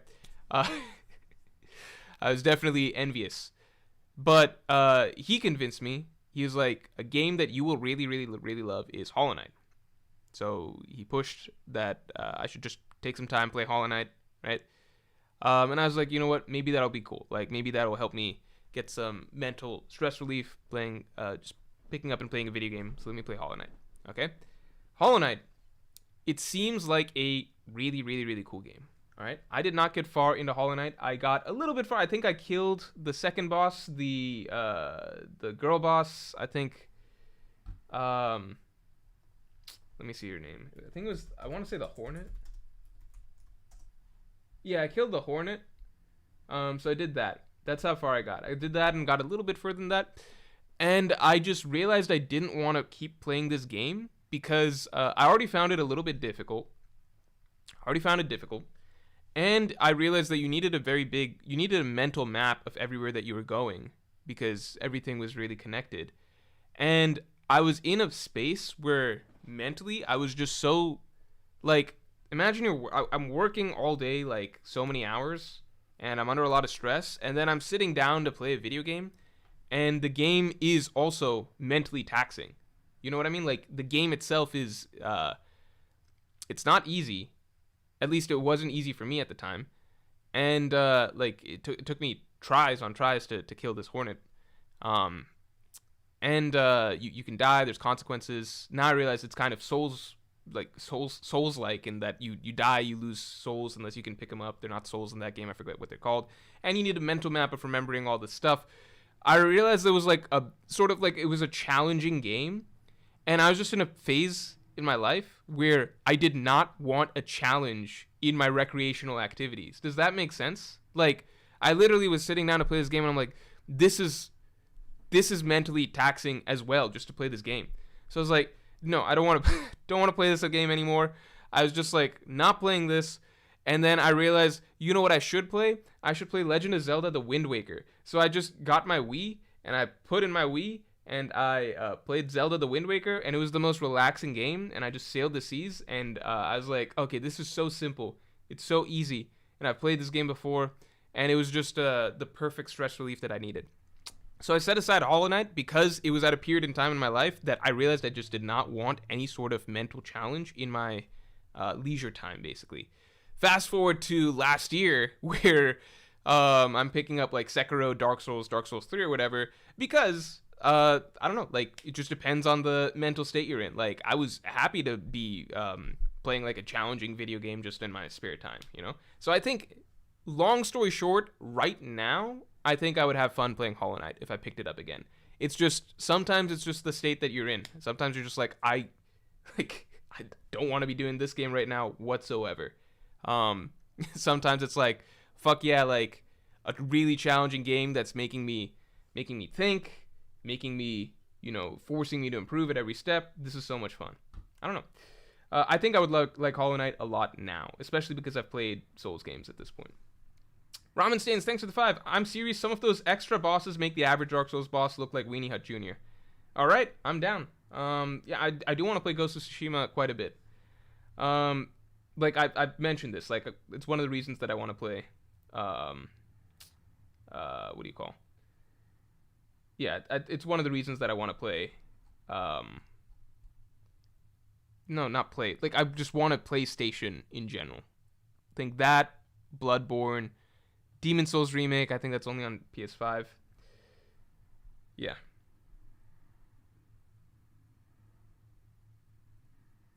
Ramen Stains, thanks for the 5. I'm serious. No, we covered this. BB, thanks for the 5. Kingdom Hearts does have tough boss fights on high difficulty, and post-game fights are incredible, especially 2 and 3. Okay, cool. Wait, are you guys talking about, wait, Ramen Stains, were you talking about, Ghost of Tsushima or Kingdom Hearts? Because BB's talking about Kingdom Hearts.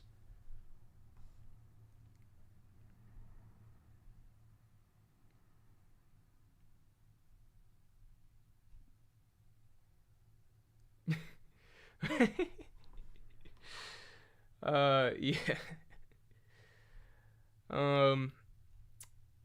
I just saw someone say that. Did I miss it? Kyokai Gota says Morj had a hockey bloom while playing Hollow Knight. No, I had like the opposite of a hockey bloom. Because I guess a hockey bloom would be like my brain exploding and being like, oh, I love this game because it's so different. Like everything is just coming together. I'm getting so much better at playing this game. You know, like I understand everything now. Like it seems so difficult, but it's all clicking. But I had the opposite. I was like, I don't want to do this anymore, man. It would be like if Luffy was in the Katakuri fight and he hit a crossroads and he was just like, wait, I could just leave the mirror world. Yeah, you remember when he took Brule outside the mirror world and he was like, I could leave right now, but no, I want to go back inside there. I want to fight Katakuri, and that's how I'm going to get the Haki Bloom. That was Luffy's decision to go back and take that challenge. I'm the version of Luffy that chose to stay outside the mirror world and was just like, all right, I guess I'm done, man. Andrew Chung, thanks for the 2. Look up Kingdom Hearts 3 data battles. It's harder than Dark Souls in my opinion. Okay, we're talking about Kingdom Hearts. All right. I'd be down to play Kingdom Hearts. I'll add that, in fact, to my list real quick. Do we have any Guacamelee fans? Did anyone mention Guacamelee?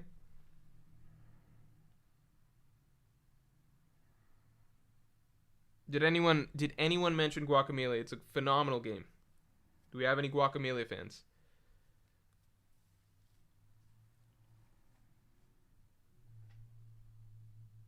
It is, for me, I'm sure Hollow Knight is better, but it is the best side-scrolling platform game that I've ever played for me. Any Guacamelee fans? No? It is what it is.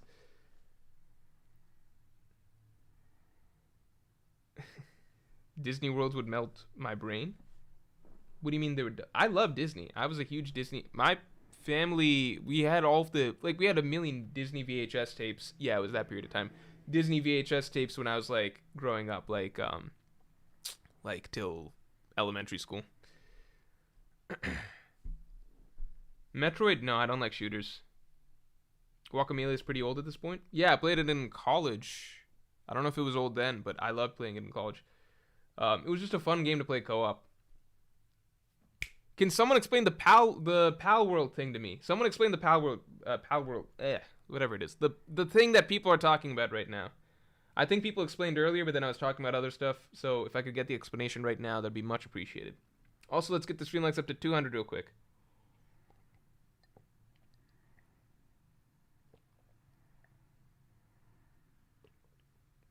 Bismuth says there's a frozen world where you can assemble Olaf's snowman body. No, I want. Wait, it's gonna be like Frozen stuff and like Moana and like New Age Disney shit. I thought it's the Kingdom Hearts that I thought I knew was like old school stuff, you know, the classics. Palworld is Ark times Zelda times Pokemon. Okay, so can somebody explain the problem? Tuna Sub says I don't like shooters. The Red Dead dream is dead, boys. Yeah, I'm never gonna play. Never is a strong word. You never know what happens, right? Maybe I'm 50 and I just picked it up, but yeah, I'm just not a shooters. I've seen a million people suggest Red Dead Redemption. That's just not my type of game.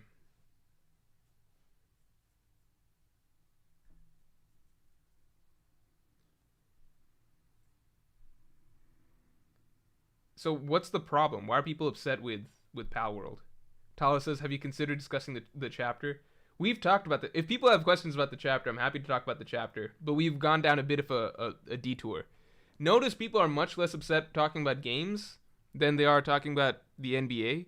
So you can kind of see the Venn diagram overlap of One Piece fans and just video game fanatics, players, whatever you want to say. Gamers. Gamers is the word, right? Woy's races, you're missing out for real not playing them. I think I've explained this before, but growing up didn't have video games really. The only thing I had was a GameCube. Never had handheld stuff either. Just had a GameCube.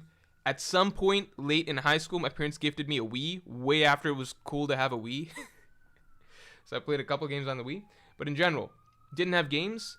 I would go to my friend's house, and they would want to play shooters and stuff like that. They would have shooters like Halo and that, like, you know, whatever. I just wasn't that interested in playing those because that's not what I was, like, I don't know, like, I would not get to play them frequently in the first place, and for me, it's like, if I'm not getting to play those shooter games frequently or whatever, like, over time, like, everybody growing up playing those type of games, you get a certain muscle memory that gets, like, that translates very well to other shooting games and stuff. And so I grow up without having that sort of muscle memory, you know? Or just, like, yeah, just not having that muscle memory of being good at shooting games because I just didn't own them growing up. And when I'd go to a friend's house, like, I'd be like, oh, well, I can't really, like, I don't know. Like, I just would never feel like picking up a shooting game when I'm there. I'd be like, no, let's do something else. So, grow up not really, like, playing those type of games. It makes me, like, not enjoy picking up shooting games right now because I just intrinsically feel like, I'm not good at this, if that makes sense. It's just, like, it's just a sense of, like, I don't know what to say. Yeah, it's just a sense of, like, that's not my thing. That's never been my thing, and I don't feel, like, really good at, like, getting better at playing first-person shooters now. The only one that I ever played later on was, like, Overwatch, just because, and funnily enough, I played Tracer, which is a character that does require some first-person shooter skills, but if you got good enough with the mobility, you didn't have to be so good with the shooting. So, and Overwatch, you know, it's not like a hardcore shooter game, even if you're playing like a DPS character like Tracer. So, yeah, it's just like at some point I just decided this is just not a thing that I want to like pick up, play, get good at, etc. So I kind of just shoved that whole category of games aside.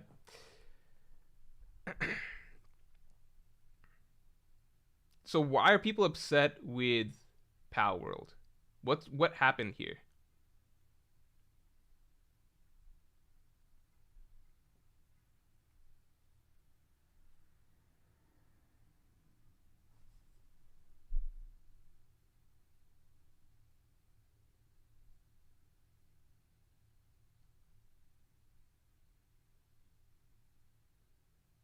I don't understand what happened with Palworld. All right, Ramen Stains, thanks for the 5. Look up Kingdom Hearts Birth by Sleep Mysterious Figure Extra Boss Proud Mode. It's nutty hard. What the fuck? That's like, what kind of a sentence even is that? Kingdom Hearts Birth by Sleep Mysterious Figure Extra Boss Proud Mode. Is that even a mode? Who named that? I might look that up at some point.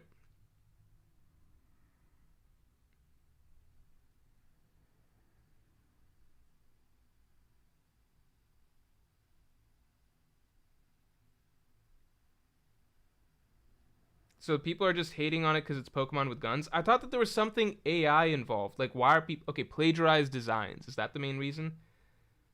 Dambra says there's only controversy because people associate it with Pokemon. They didn't use any Pokemon assets, and there's no evidence that AI was involved in making it. Okay, the AI thing was what was interesting to me when I was hearing it. Because I was like, okay, is this a problem? Does this, like, lead to... Is this opening a door to some issues, right, in terms of game design, what people accept in game design, etc. If the AI thing is removed, then I'm just not as interested in it because then it just becomes a did you steal my design question or not. And I have no personal attachment to Pokemon really, so I don't really care that much. No evidence of AI. The CEO has talked about AI and has put out other AI games. So there was suspicion. Yeah, I mean, I think in general for me with AI, it's obviously a complicated subject. I'm just always going to be on the side of if there's like AI using AI to replace things that are just general life functionalities, right? Like making your phone smarter, whatever it may be, like medicine, whatever, like things that are needs or just general life functionalities. To me, that's one thing. Those are tools that are helping just make things more efficient for us, right? I will always, I think, be against the idea of AI in art because I think that that's just the one area where the whole point is the whole point of art is human expression, right? I think if you look up art in the dictionary, human like a form of human expression is part of the definition.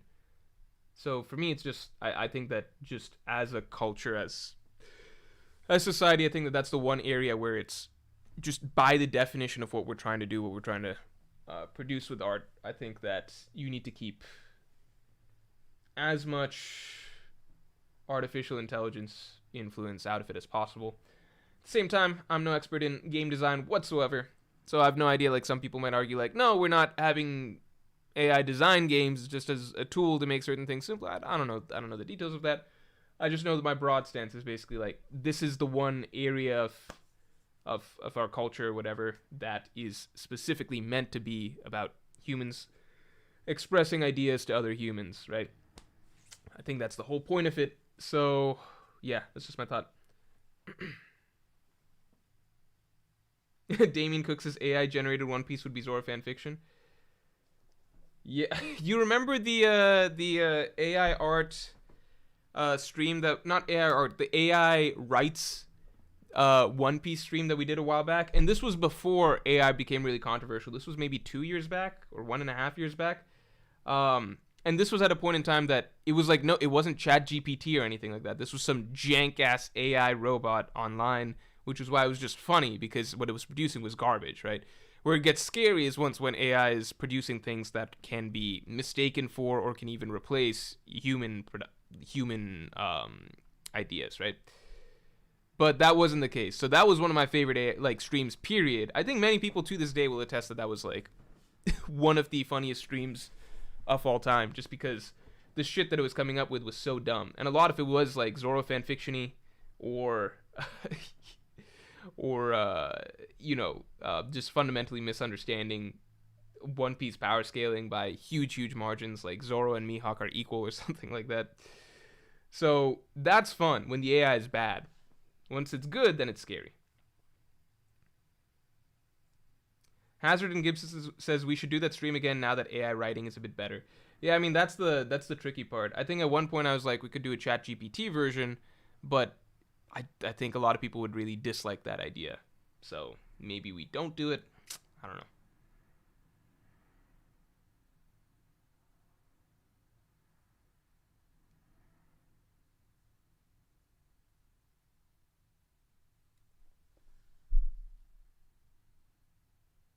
Hazard and Gibson says Oda's been messing with AI. He made it sing Bing Sake. It was weird as fuck. I think Oda's too. I don't think Oda's gonna care, because for him, he's like. I think the people that will care the most are naturally people that are up and coming creatives, right? Artists, musicians, game developers, writers, all of that, right? When you're Oda, who's basically reached as much success as you can possibly have in your field, and you're on your way out with your manga, right? You're in your final stretch, and you've cemented your legacy forever. You know, AI is never gonna affect you. It just won't ever affect you, right? You've already made all your success, you know. So for him, there's nothing to worry about because he's pretty much done everything that he needed to do. Vibov says, "Don't worry, ChatGPT is getting worse the more humans use it." That's funny. Tala says, "Morj, isn't it weird that 90% of the Strats are just chilling around while Sanji's fighting for his life on the battlefield?" Let's take a look. So I feel like part of it is mobility. Sanji's the only one that can kind of get up places really quick, like fly, you know? Yeah, he can fly. So I think that that's a big part of it. I think Frankie helped before, you know, against Saturn. The other Strats are spread out somewhat. And what was Nami saying? Nami was just saying we gotta get Zoro, right? They send Jinbei over to get Lucci. The Strats over here. Robin sleeping. This is weird though, right? Why is Robin just incapacitated for this arc? Why did Oda decide to just have Robin out? She's the only one that got injured overnight. Are we still on the idea that Robin might be Katarina Devon? I still support that personally. I'm still there.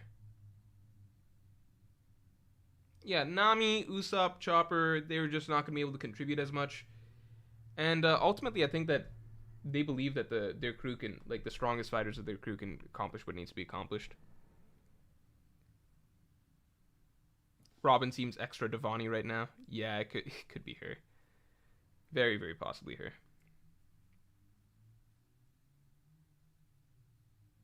Ender Anami says didn't know what to do with her, lol. Yeah, but that hasn't stopped him from keeping all the other strats around. Like, he could just knock them all out at this rate, because like it's not like most of them are doing anything.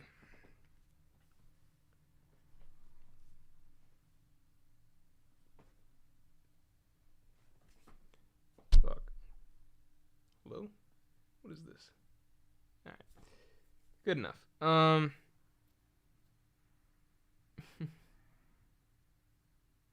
Stussy. There's just so many characters, it's hard to keep track. I mean, the reality is right now, with the way that this arc is set up, it's really just Luffy, Zoro, and Sanji that are worth keeping an eye on, it feels like. Just the way it is. Oh shit, Yokai Goto's asking, if Ayumi Tanaka died before One Piece ended, would you be okay with Toei using an AI for voice to continue with her voice as Luffy? I would not, personally. I would not. I think that these are, again, just the type of things that we need humans for. Not, you could probably get an AI that does a good impression, but I'm saying, like, need as in just, morally is a weird word, but it's just, you're setting a certain standard. I think you should get humans for that. And the reality is that Japan is such a ridiculously competitive place for voice actors, right? The talent there must be absurd.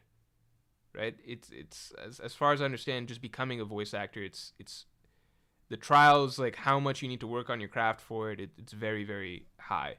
So this is not like she's an amazing voice actor, right? I think there are going to be people that, since she's laid the framework of how Luffy sounds, the range of emotional expression, etc., I think you will be able to find people that can mimic the voice pretty damn close, you know, to a point that most people wouldn't be able to pick up on the difference. Just because, again, it's a very, very competitive space there. There's probably a shit ton of talented people that just, for whatever little bit of luck or whatever, just didn't quite get their break. I'm sure there are quite a lot of people that can do amazing Luffy impersonations there. One thing that kind of makes me believe that this could be the case is also just... So the voice of Rick and Morty, Justin Roiland, got replaced recently, and I'm gonna be honest, like I watched several episodes from the last season. To me it's the same. It's the same. Like I think the first episode that I haven't seen all the episodes. I skipped the early ones because I heard that they were bad, but I started watching in the middle episodes, and initially I was like, kind of feeling out some soft differences here or there. Like, I wasn't like, am I imagining it? No, it does feel like a little bit different. By the end of the season, like episode 10, I had forgotten about it. It literally is not something I even think about. To me, it's the same thing. It's something that I only remembered just now because it was brought up. But when I'm watching an episode or whatever towards the end of the season, it was not even on my mind. It was identical. Like, again, literally, it was just not something I was thinking about by that point. Gone from my brain.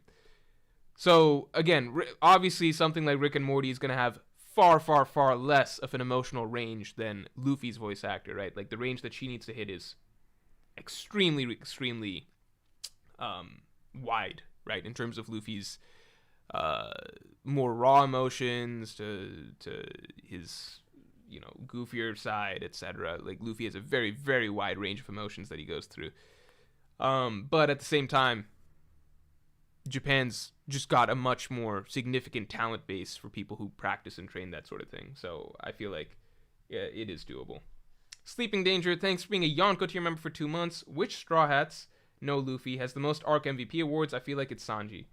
That's a fun topic that I've thought about doing videos for in the past, but it's definitely not Sanji. It's gonna be a character like Nami who has. I think it's Nami's probably the best bet. Because navigation's just like if you're being objective, right? Like if you're being objective in terms of who factually contributes the most every arc, like we're gonna exclude Luffy. Yeah, it's just Nami because the navigation's just too important for almost every story arc.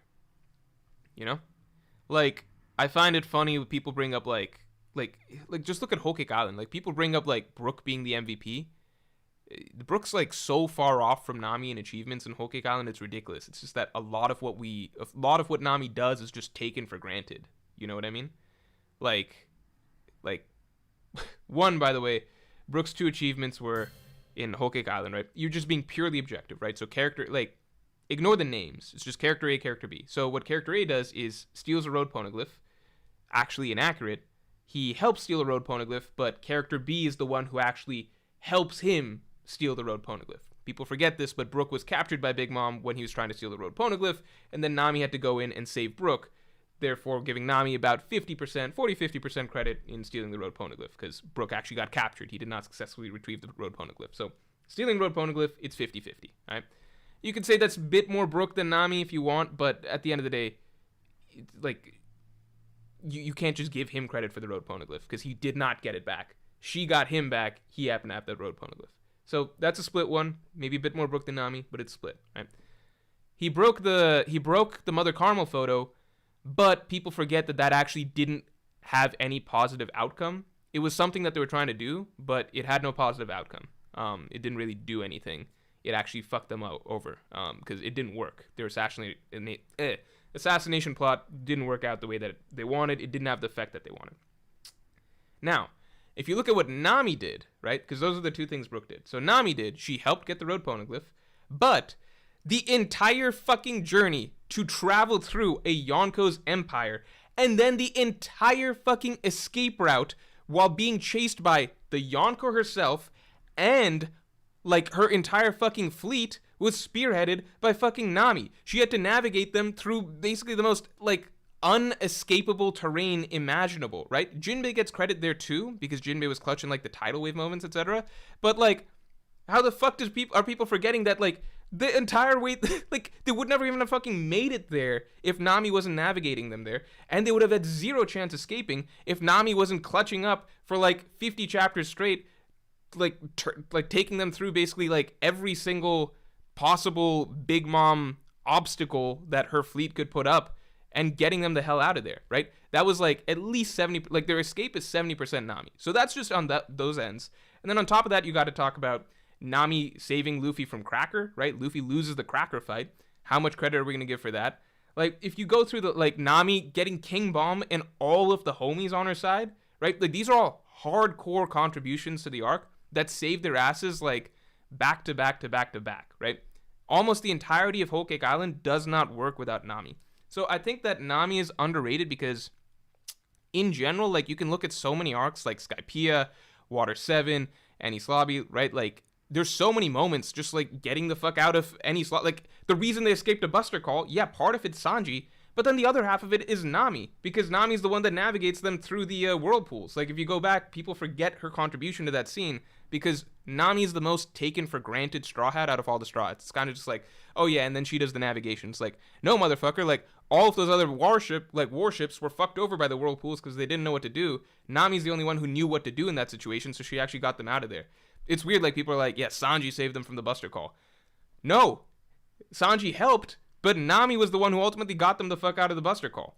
Like, there's a million situations you can think of, like, through every single arc, where it's like, Nami does a really big contribution, or she's clearly extremely important to them just being able to survive, but it's just assumed that she's playing that role, therefore she doesn't get the points for it.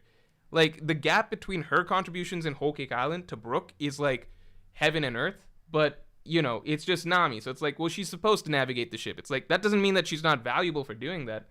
Anyway, you can look through a lot of arcs like that, and it's just the way it is. I think Wano, Nami did not do that much. No, Nami she sailed them to Wano, so that's, like, important, right? She got them to Wano. she wasn't that important in getting them from the mainland to Onigashima. She had some contributions. I think her contributions just aren't played up that much. So that's when people are like, who's the MVP of the arc? It's like, well, it depends. You want to talk about like who Oda made look the coolest or who objectively contributed the most? It's definitely not Sanji, because Sanji's like in combat, he like that, because I think that's where it first came up. In combat, he's rarely as important as Zoro, and cooking is important for the crew, but it's not that important. Like, they're able to make do without Sanji on board, right? You can't really make do without Nami on board, you know? Like they were able to survive before they got to Baratie, you know? They would not have been able to survive much further without Nami. Sleeping Danger, thanks for being a Yonko tier member for 2 months. Which Straw Hats, no Luffy, has the most arc MVP? No, we covered this. That's how I got on this tangent. Grizzly Adams, thanks for being a Pirate King tier member for 5 months. There's a trend of emperors trying to recruit the right-hand men of other emperors. Which crew would be the strongest? Red-haired pirates with Marco, Big Mom pirates with King, Beast pirates with Zoro. Oh, that's a cool question.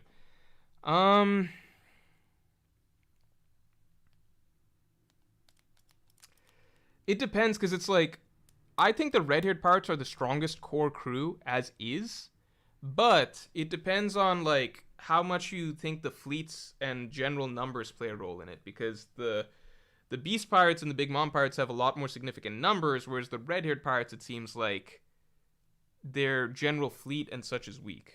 Are the red-haired pirates allowed to, are we counting them with friends, like the Elbaf pirates? I don't know, like the Elbaf giants? If we're talking core crews only, let's talk core crews only, then I don't think it's Big Mom pirates with King. I think it might... If we had Beast pirates with Zoro versus red-haired pirates with Marco, I think Marco versus Zoro is hard to call. And I think, like, it could be Zoro, but at the same time, Zoro's not taken out Lucci yet. So it could be Zoro, but like I would be biased towards Zoro, I think, but you could still, like, it could be close to call one. Whereas on the other hand, I think Kaido versus Shanks would be close to call. So let's say the top 2 matchups are close to call. And then after that, you'd be looking at Ben Beckman versus King, Lucky Roo versus Queen, Yasop versus Jack. And I think that the red-haired pirates, I would lean towards them in those matchups. So therefore, I would say red-haired pirates with Marco, just because I think the top 2 matchups, red-haired pirates with Marco versus Beast pirates with Zoro, I think that it's hard to call either one of those top 2 matchups, or they would at least be close. But I think that the rest of the matchups would go to red-haired pirates. If you include their numbers, then it becomes a totally different conversation, like their general members. All right, let's take a look at what... Sorry, I think I missed one from Behenort. Behenort says, Kingdom Hearts isn't that well written, even though I named myself after Kingdom Hearts. Oh, I didn't know that. If you want a good story, play Disco Elysium, even though there's no classic fighting, but peak character writing and comedy. I don't really, like, good story definitely helps in games, for sure. I appreciate that, I think. But it's not something that matters that much to me when picking a game. I think people, for example, I dropped God of War at a point because the gameplay was just not interesting to me. And the cutscenes were just so incessant.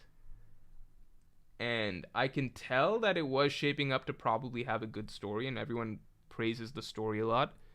But also, like, it's just not that important to me. And some people even like, yeah, it's like a movie game.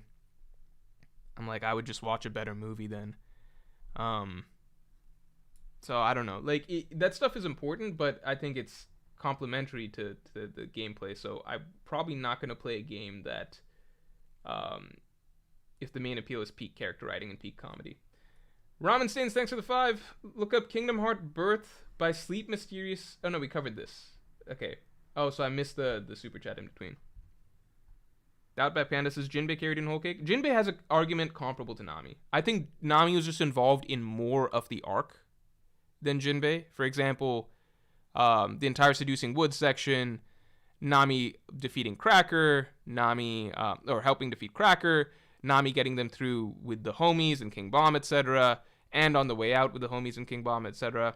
Again, like that's pretty big. But Jinbei was the one who freed Luffy and Nami, right? And he also, I forgot, he helped with the poneglyph retrieval as well, right? So the poneglyph retrieval was Brook, Nami, and Jinbei working together.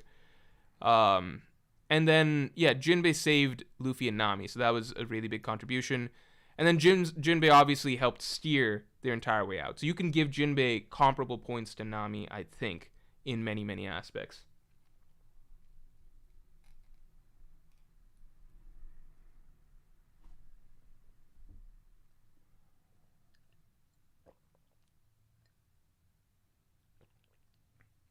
God of War Amazon show.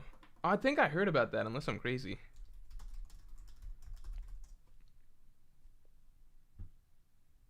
Never mind. Wait, it is a thing? No, it's not a thing. I swear I heard something about it. I don't know why. Oh no, there is an Amazon live action God of War. It's probably not going to be good at all. Because it's Amazon, not because God of War has a bad story. I don't know. I never finished the story. Might be really good. Eric Blakemore says L take on God of War. I don't think I said anything false. I said the gameplay wasn't appealing to me, and that there's incessant cutscenes. I think that's just true. Like there's a lot of fucking cutscenes, like a lot of cutscenes, right? Like aren't there? Am I crazy or there's an insane amount of cutscenes? It's like fight a mob, do a puzzle, you get a cutscene, and then you replay those three things over and over, right? That's generally what it is. Damn, Breath, it's time to rewatch In Bruges. In Bruges. I watched that movie when I was like young, and at the time I thought it was just like a really weird movie. I wonder what I think of it now, because it was dark and kind of hard to understand the meaning of. It was like a weird character exploration. Like at the time, these were the things I was thinking. I was very young when I watched it. It was like, but it was a very unique movie for a young me to watch, so it did stick with me for some time. Now I'm not trying to shit on God of War. I'm just trying to explain. Like, well, I guess I kind of am. I'm not trying to. It's just, it's not for me. I think like it does have a lot of cutscenes, right? It does have a lot of cutscenes, for sure.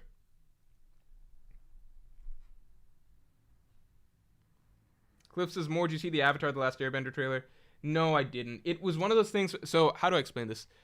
It came up on my feed, like I know that it's out, and I knew that if I clicked it and watched it, I would be going down like a bit of a, how do I say this? Like a mental rabbit. Like I'd have a lot of thoughts and opinions on it. I'd be at like a bit of a mental rabbit hole. I would start looking at like other comments of like what other people are saying, like opinions, um, like I don't know. I will probably watch it when it comes out if people say it's good. But I saw it and I was like, this is gonna be a bit of like a. I could see this being like a 20-minute time sink for me right away. Let me just not watch it.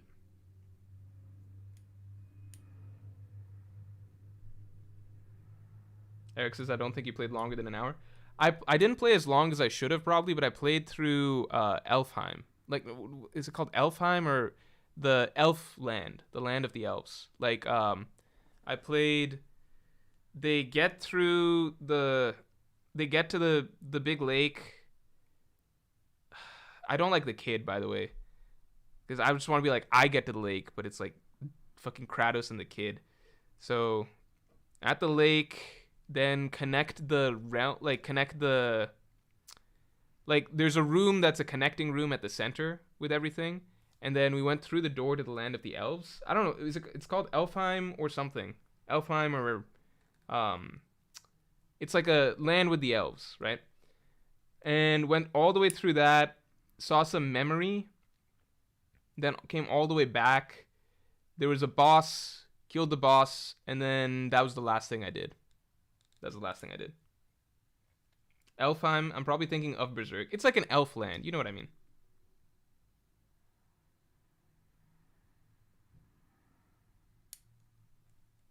I'm thinking of Berserk when I'm saying Elfheim, probably. Whatever the land of the elves is. It's Kratos. I don't care what his name is. That's the thing.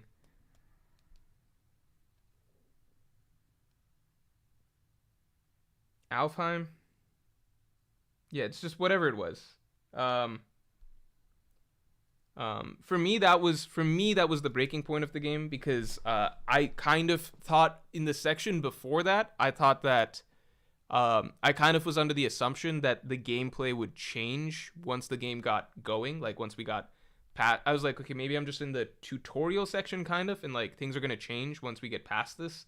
Because my big things were basically, okay, there's a lot of cutscenes I can ignore, like I can deal with the cutscenes kind of, even though it feels like it's stopping the gameplay a lot. But for me, it was a lot of like, it feels like, uh, it's just giving me the same thing over and over, which is it'll give me a mob and then I beat the mob, and then I walk 50 steps, and then it gives me the same mob again, and then I beat the mob, and then I walk another 50 steps, and then it gives me the same mob again.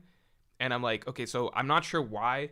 I was just confused. I was like, I'm not sure why the game just keeps giving you the same exact challenge again and again. And then sometimes it'll then it starts to reskin, so it's like, oh, it's like a different mob, but it's the same mob. I just wasn't sure why the combat was exactly the same almost every single time.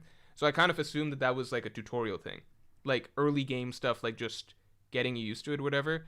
But then once I did the elf section where I realized maybe it changes later, I don't know. But at least in the elf section again, it was kind of the same thing. We're just fighting the same, like now it's elves, so it is different, but it's just the copy and pasted elf fight, like fighting the elf mob again and again and again. Like you walk 10 steps, you fight this new elf mob.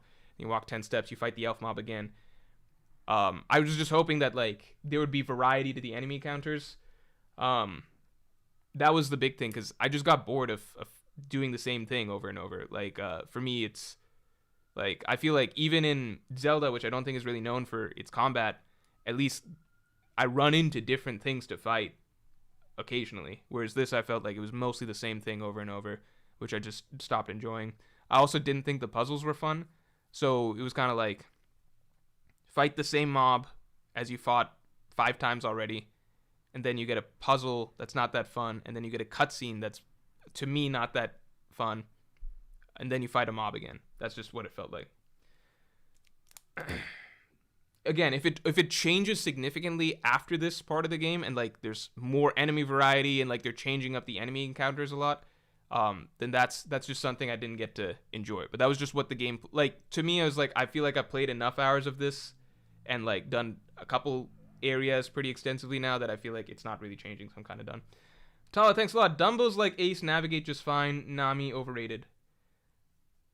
Dumbo's like Ace navigated just fine. Nami's overrated. Yeah, but the Straw Hat crew would not survive. Like that's the main part, right? If Ace got through, then he got through. You know, he's a Logia, so he's kind of working with some different survivability, right? He can pretty much fly from what we've seen Ace do, right? Or at the very least, he's much more mobile in the air. Like the elements aren't going to matter. The Straw Hats live on a ship. Well, actually, a lot of the Straw Hats can fly now too. But point being, it doesn't matter if Ace can survive. The Straw Hats can't, right?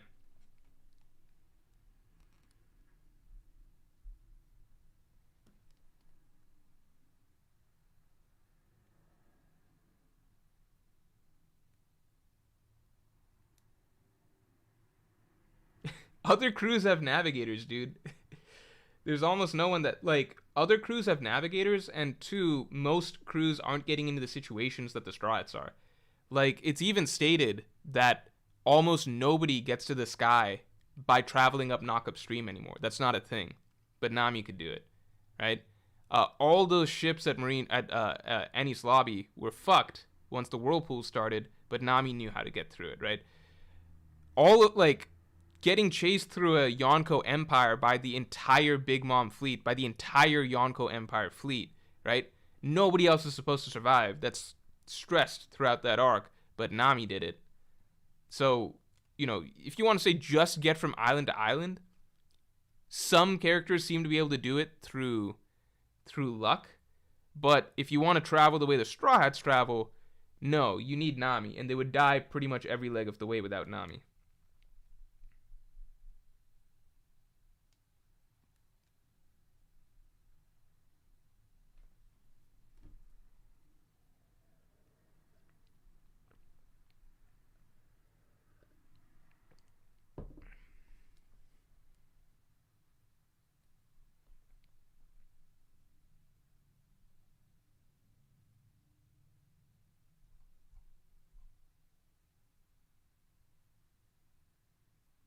Hmm.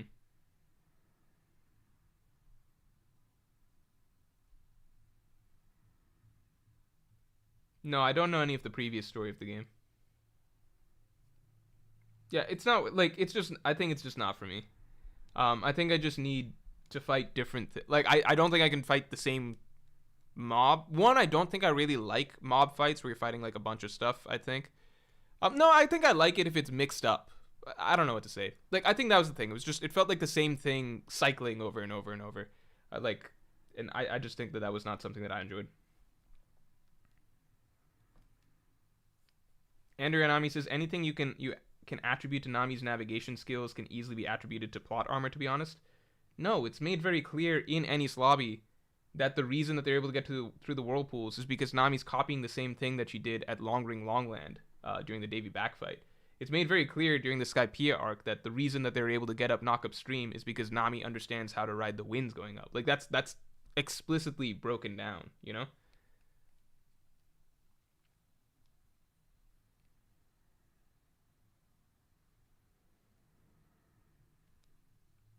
Like Sanji's not going to be as important. Like if you want to get into soft skill, like not soft skill. Okay, there's combat skills and like the like combat skills and then like the um trades skills, I suppose you would say. Cooking is not that important because other characters are capable of cooking, right? Sanji's the best cook and he can cook like anything out of anything, but ultimately it's the lowest. Like if you're on the ship, right? Do you need a professional 5-star Michelin chef or do you need a doctor, a shipwright, a navigator, right? These things are more important than having the best chef in the world. You just need someone who can cook and you're mostly fine, right? Like other ships don't have um like it is rare in the story that Sanji being a top tier chef is imperative to the crew's survival. I don't think it has happened really, right? Like I don't think there's too many scenarios where like the crew dies if Sanji's not cooking them like a 5-star meal, you know? There are plenty of scenarios where the crew dies if Chopper is not taking care of this person or whatever. The fact that this ship would have gone down if Frankie wasn't there to fix things, that was a whole fucking there's a whole fucking arc about that, you know? But Sanji is definitely one of the more important characters in the crew. So is Zoro. Um, because of combat reasons, the food thing is not quite as important at the end of the day because other characters can do Sanji's job, right? They can't do his level of cooking, but other characters can fucking cook, you know? John678 says, fine, but can you say that Sanji does more than Zoro? Yeah, like general contribution, cooking is better than Zoro's. And I think Sanji is close enough to contributing in combat to Zoro that Sanji overall definitely does more than Zoro. Yeah, Whole Cake Island, you. So the sad thing is that Whole Cake Island, there was the whole wedding cake plot line, and ultimately it saves them because they're dealing with like a very, very specific character that needs a high level quality food, you know? Which isn't like, that's not the same as like generally the fact that the Sunny needs repairs and things like that. That's something that happens all the fucking time, right? Um, in Whole Cake Island, we had a very specific situation where they were dealing with a character, a villain that needed high quality food. And in that regard, Sanji, because a situation was specifically written that only Sanji could solve, yeah, in that moment, Sanji was vital to helping them. Although you could also make the argument that it didn't help that much. But that's its own separate discussion. But like there's a line, right? Like if you're just being honest in terms of like what's more important in terms of the crew's abilities day to day or like week to week, right? Um, being the best cook in the world is not that important, right? Because as long as they can eat, which other characters can accomplish, can cook, that's checked off, right? Fixing the ship, that was something that a big deal was made of, that essentially like as things get worse, there's no one really on the board that can fix the ship. And as time has gone on, fixing the ship has become more frequent. Like, it just happened again in Wano. Like, it just happens a lot that the ship needs fixing, right? Being a doctor, obviously top tier vital. Navigator, most vital, just because of the way the Grand Line is, right? Then you get musician, which is all the way at the bottom, right? So there's a spectrum there. All right, guys. I think we are... No, Sanji's obviously... He's more helpful overall than Zoro. Again, because I think, like if you... I don't know why people are pushing the cooking as being so important for Sanji. Like, you can talk about his combat. His combat is very, very important to the crew. I think if you add combat plus the cooking, it's more important than Zoro, because Zoro's just combat. Yeah. That's pretty much it. Sanji is not the most easy to replace. Brook is the most easy to replace, by far.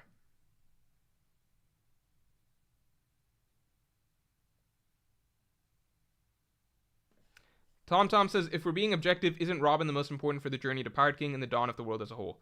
I think Robin is the most important for dawn of the world as a whole, objectively, like, for every... Like, how do I explain this? So she's very important... Because you need all the other characters to get there, and then Robin's really important. Although Robin is also important for the road poneglyphs that will also help them get there, right? But it could be argued that because other characters are just as important to actually survive and get to Laugh Tale, that it balances out with Robin. So the discussion is like, are you talking about like who's the most important for survival? Because then it's obviously not Robin. Who's the most important for solving the mystery of One Piece? Then it is Robin, right? She's the most important for the dawn of the world, right? Because the Straw Hats could generally, a lot of them could die or not make it to Laugh Tale, but as long as Robin survives, the poneglyphs will be able to be read, etc. All right. I think we're good. California Penguin says, can't Sukiyaki read poneglyphs? Wait, can Sukiyaki read poneglyphs? Because that'd be fucked up. I really don't like that we're entering territory. I think the moment we found out that, like, Roger could read the poneglyphs, that really bothered me, because that technically implies that Luffy will one day also be able to read the poneglyphs just due to the voice of all things, which I just don't like. Pudding being able to technically read the poneglyphs is not something that I like. And then if Kazuki family members could read the poneglyphs, I really wouldn't like that, because at that point... He can? Oh my god. Fuck that dude. Fuck that dude, because in general, the other stuff, you know? Like, but seriously, like, that's so shitty. Because it's just like, why? Why write it into the story that he can read the poneglyphs? Because so much effort was put into crafting this character of Robin and her value of being the one person who can read the poneglyphs. The Outback Panda says, I'm fine with Pudding being able to. She still hasn't unlocked it yet. I'm okay. Like, it's like a sliding scale. It's like, okay, Pudding is this special magical exception. Roger could read it for no real reason other than the voice of all things. Like, does that mean Luffy can read it? Because I really would not like that. Like, can Luffy hear it? You know what I mean? It doesn't matter if Luffy can't read. Can he hear what the poneglyphs say? Because just don't like that. But at least these are magic abilities. But once you get into Sukiyaki, it's just like, well, there's just some other dude who can actually, like, read the poneglyphs, you know? I don't know. Keenan says, because he had to teach Odin so Odin could lead Roger to Laugh Tale. But couldn't Roger read it, You're the voice of all things? Because that's what Rayleigh said back in chapter 500 something. I thought Roger could hear... It was something, like, Rayleigh explained, like, they were asked, how were you able to read the poneglyphs? And it was like, no, we were just pirates who were able to, like, Roger was able to hear it or something. Roger could hear them, not read them. That's the same thing. It's just, if you read something that says One Piece is in California and you hear something that says One Piece is in California, it's the same fucking thing. You get the information, right? That's what I'm talking about. There's no difference if Roger could only hear or not. It's the difference between a book and an audiobook. You're still getting the fucking book. I'm not interested in the technicality of whether Roger was literate. I'm just interested in who can glean the information from the poneglyphs. If Roger could do it too, if Luffy can do it, that's just not something that I really like. I also don't like that Oda even wrote that in, because if he was going to write in Odin, then why write in that the voice of all things lets you hear the poneglyphs? Unless Odin was not planned at the point of in time that Oda wrote that in. I don't know.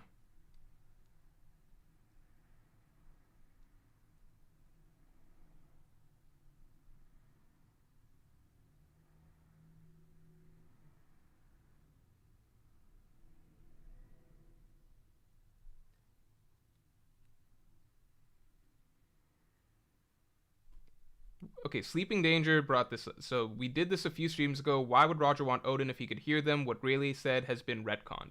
I think that that's the case, because if you go back to chapter 500 something, the explanations that people are giving right now are not what Rayleigh said back then. What Rayleigh said back then was actually very specific, which was an explanation of how they were able to understand the poneglyphs.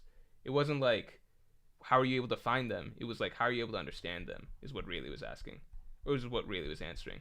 So I do think that it's a retcon at this point, because it's just not what Rayleigh said back then. Because let's see.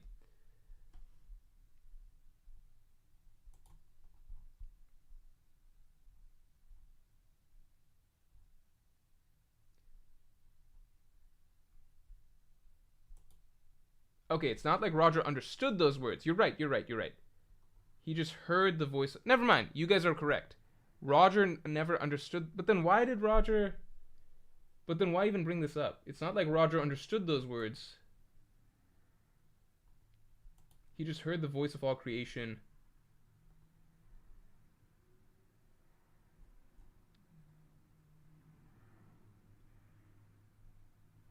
But it's not like Roger... Okay. It's weird in response to what Robin's asking about, which is like how they know the history. And really saying we know the history, but Roger didn't understand the history, but he was able to hear it. My question here is if Odin was planned at this point or not, or if Oda just later on thought of like, well, there's a character that can read it actually. I'm curious. But I guess that's something we'll find out. No, that's something we'll probably just never find out. The scabbards were late additions. Oda had 4 scabbards planned, then added... I don't know. It's a lot of... It's hard to say. Alright, guys. We're going to end it on that, I think, unless I'm missing anything else.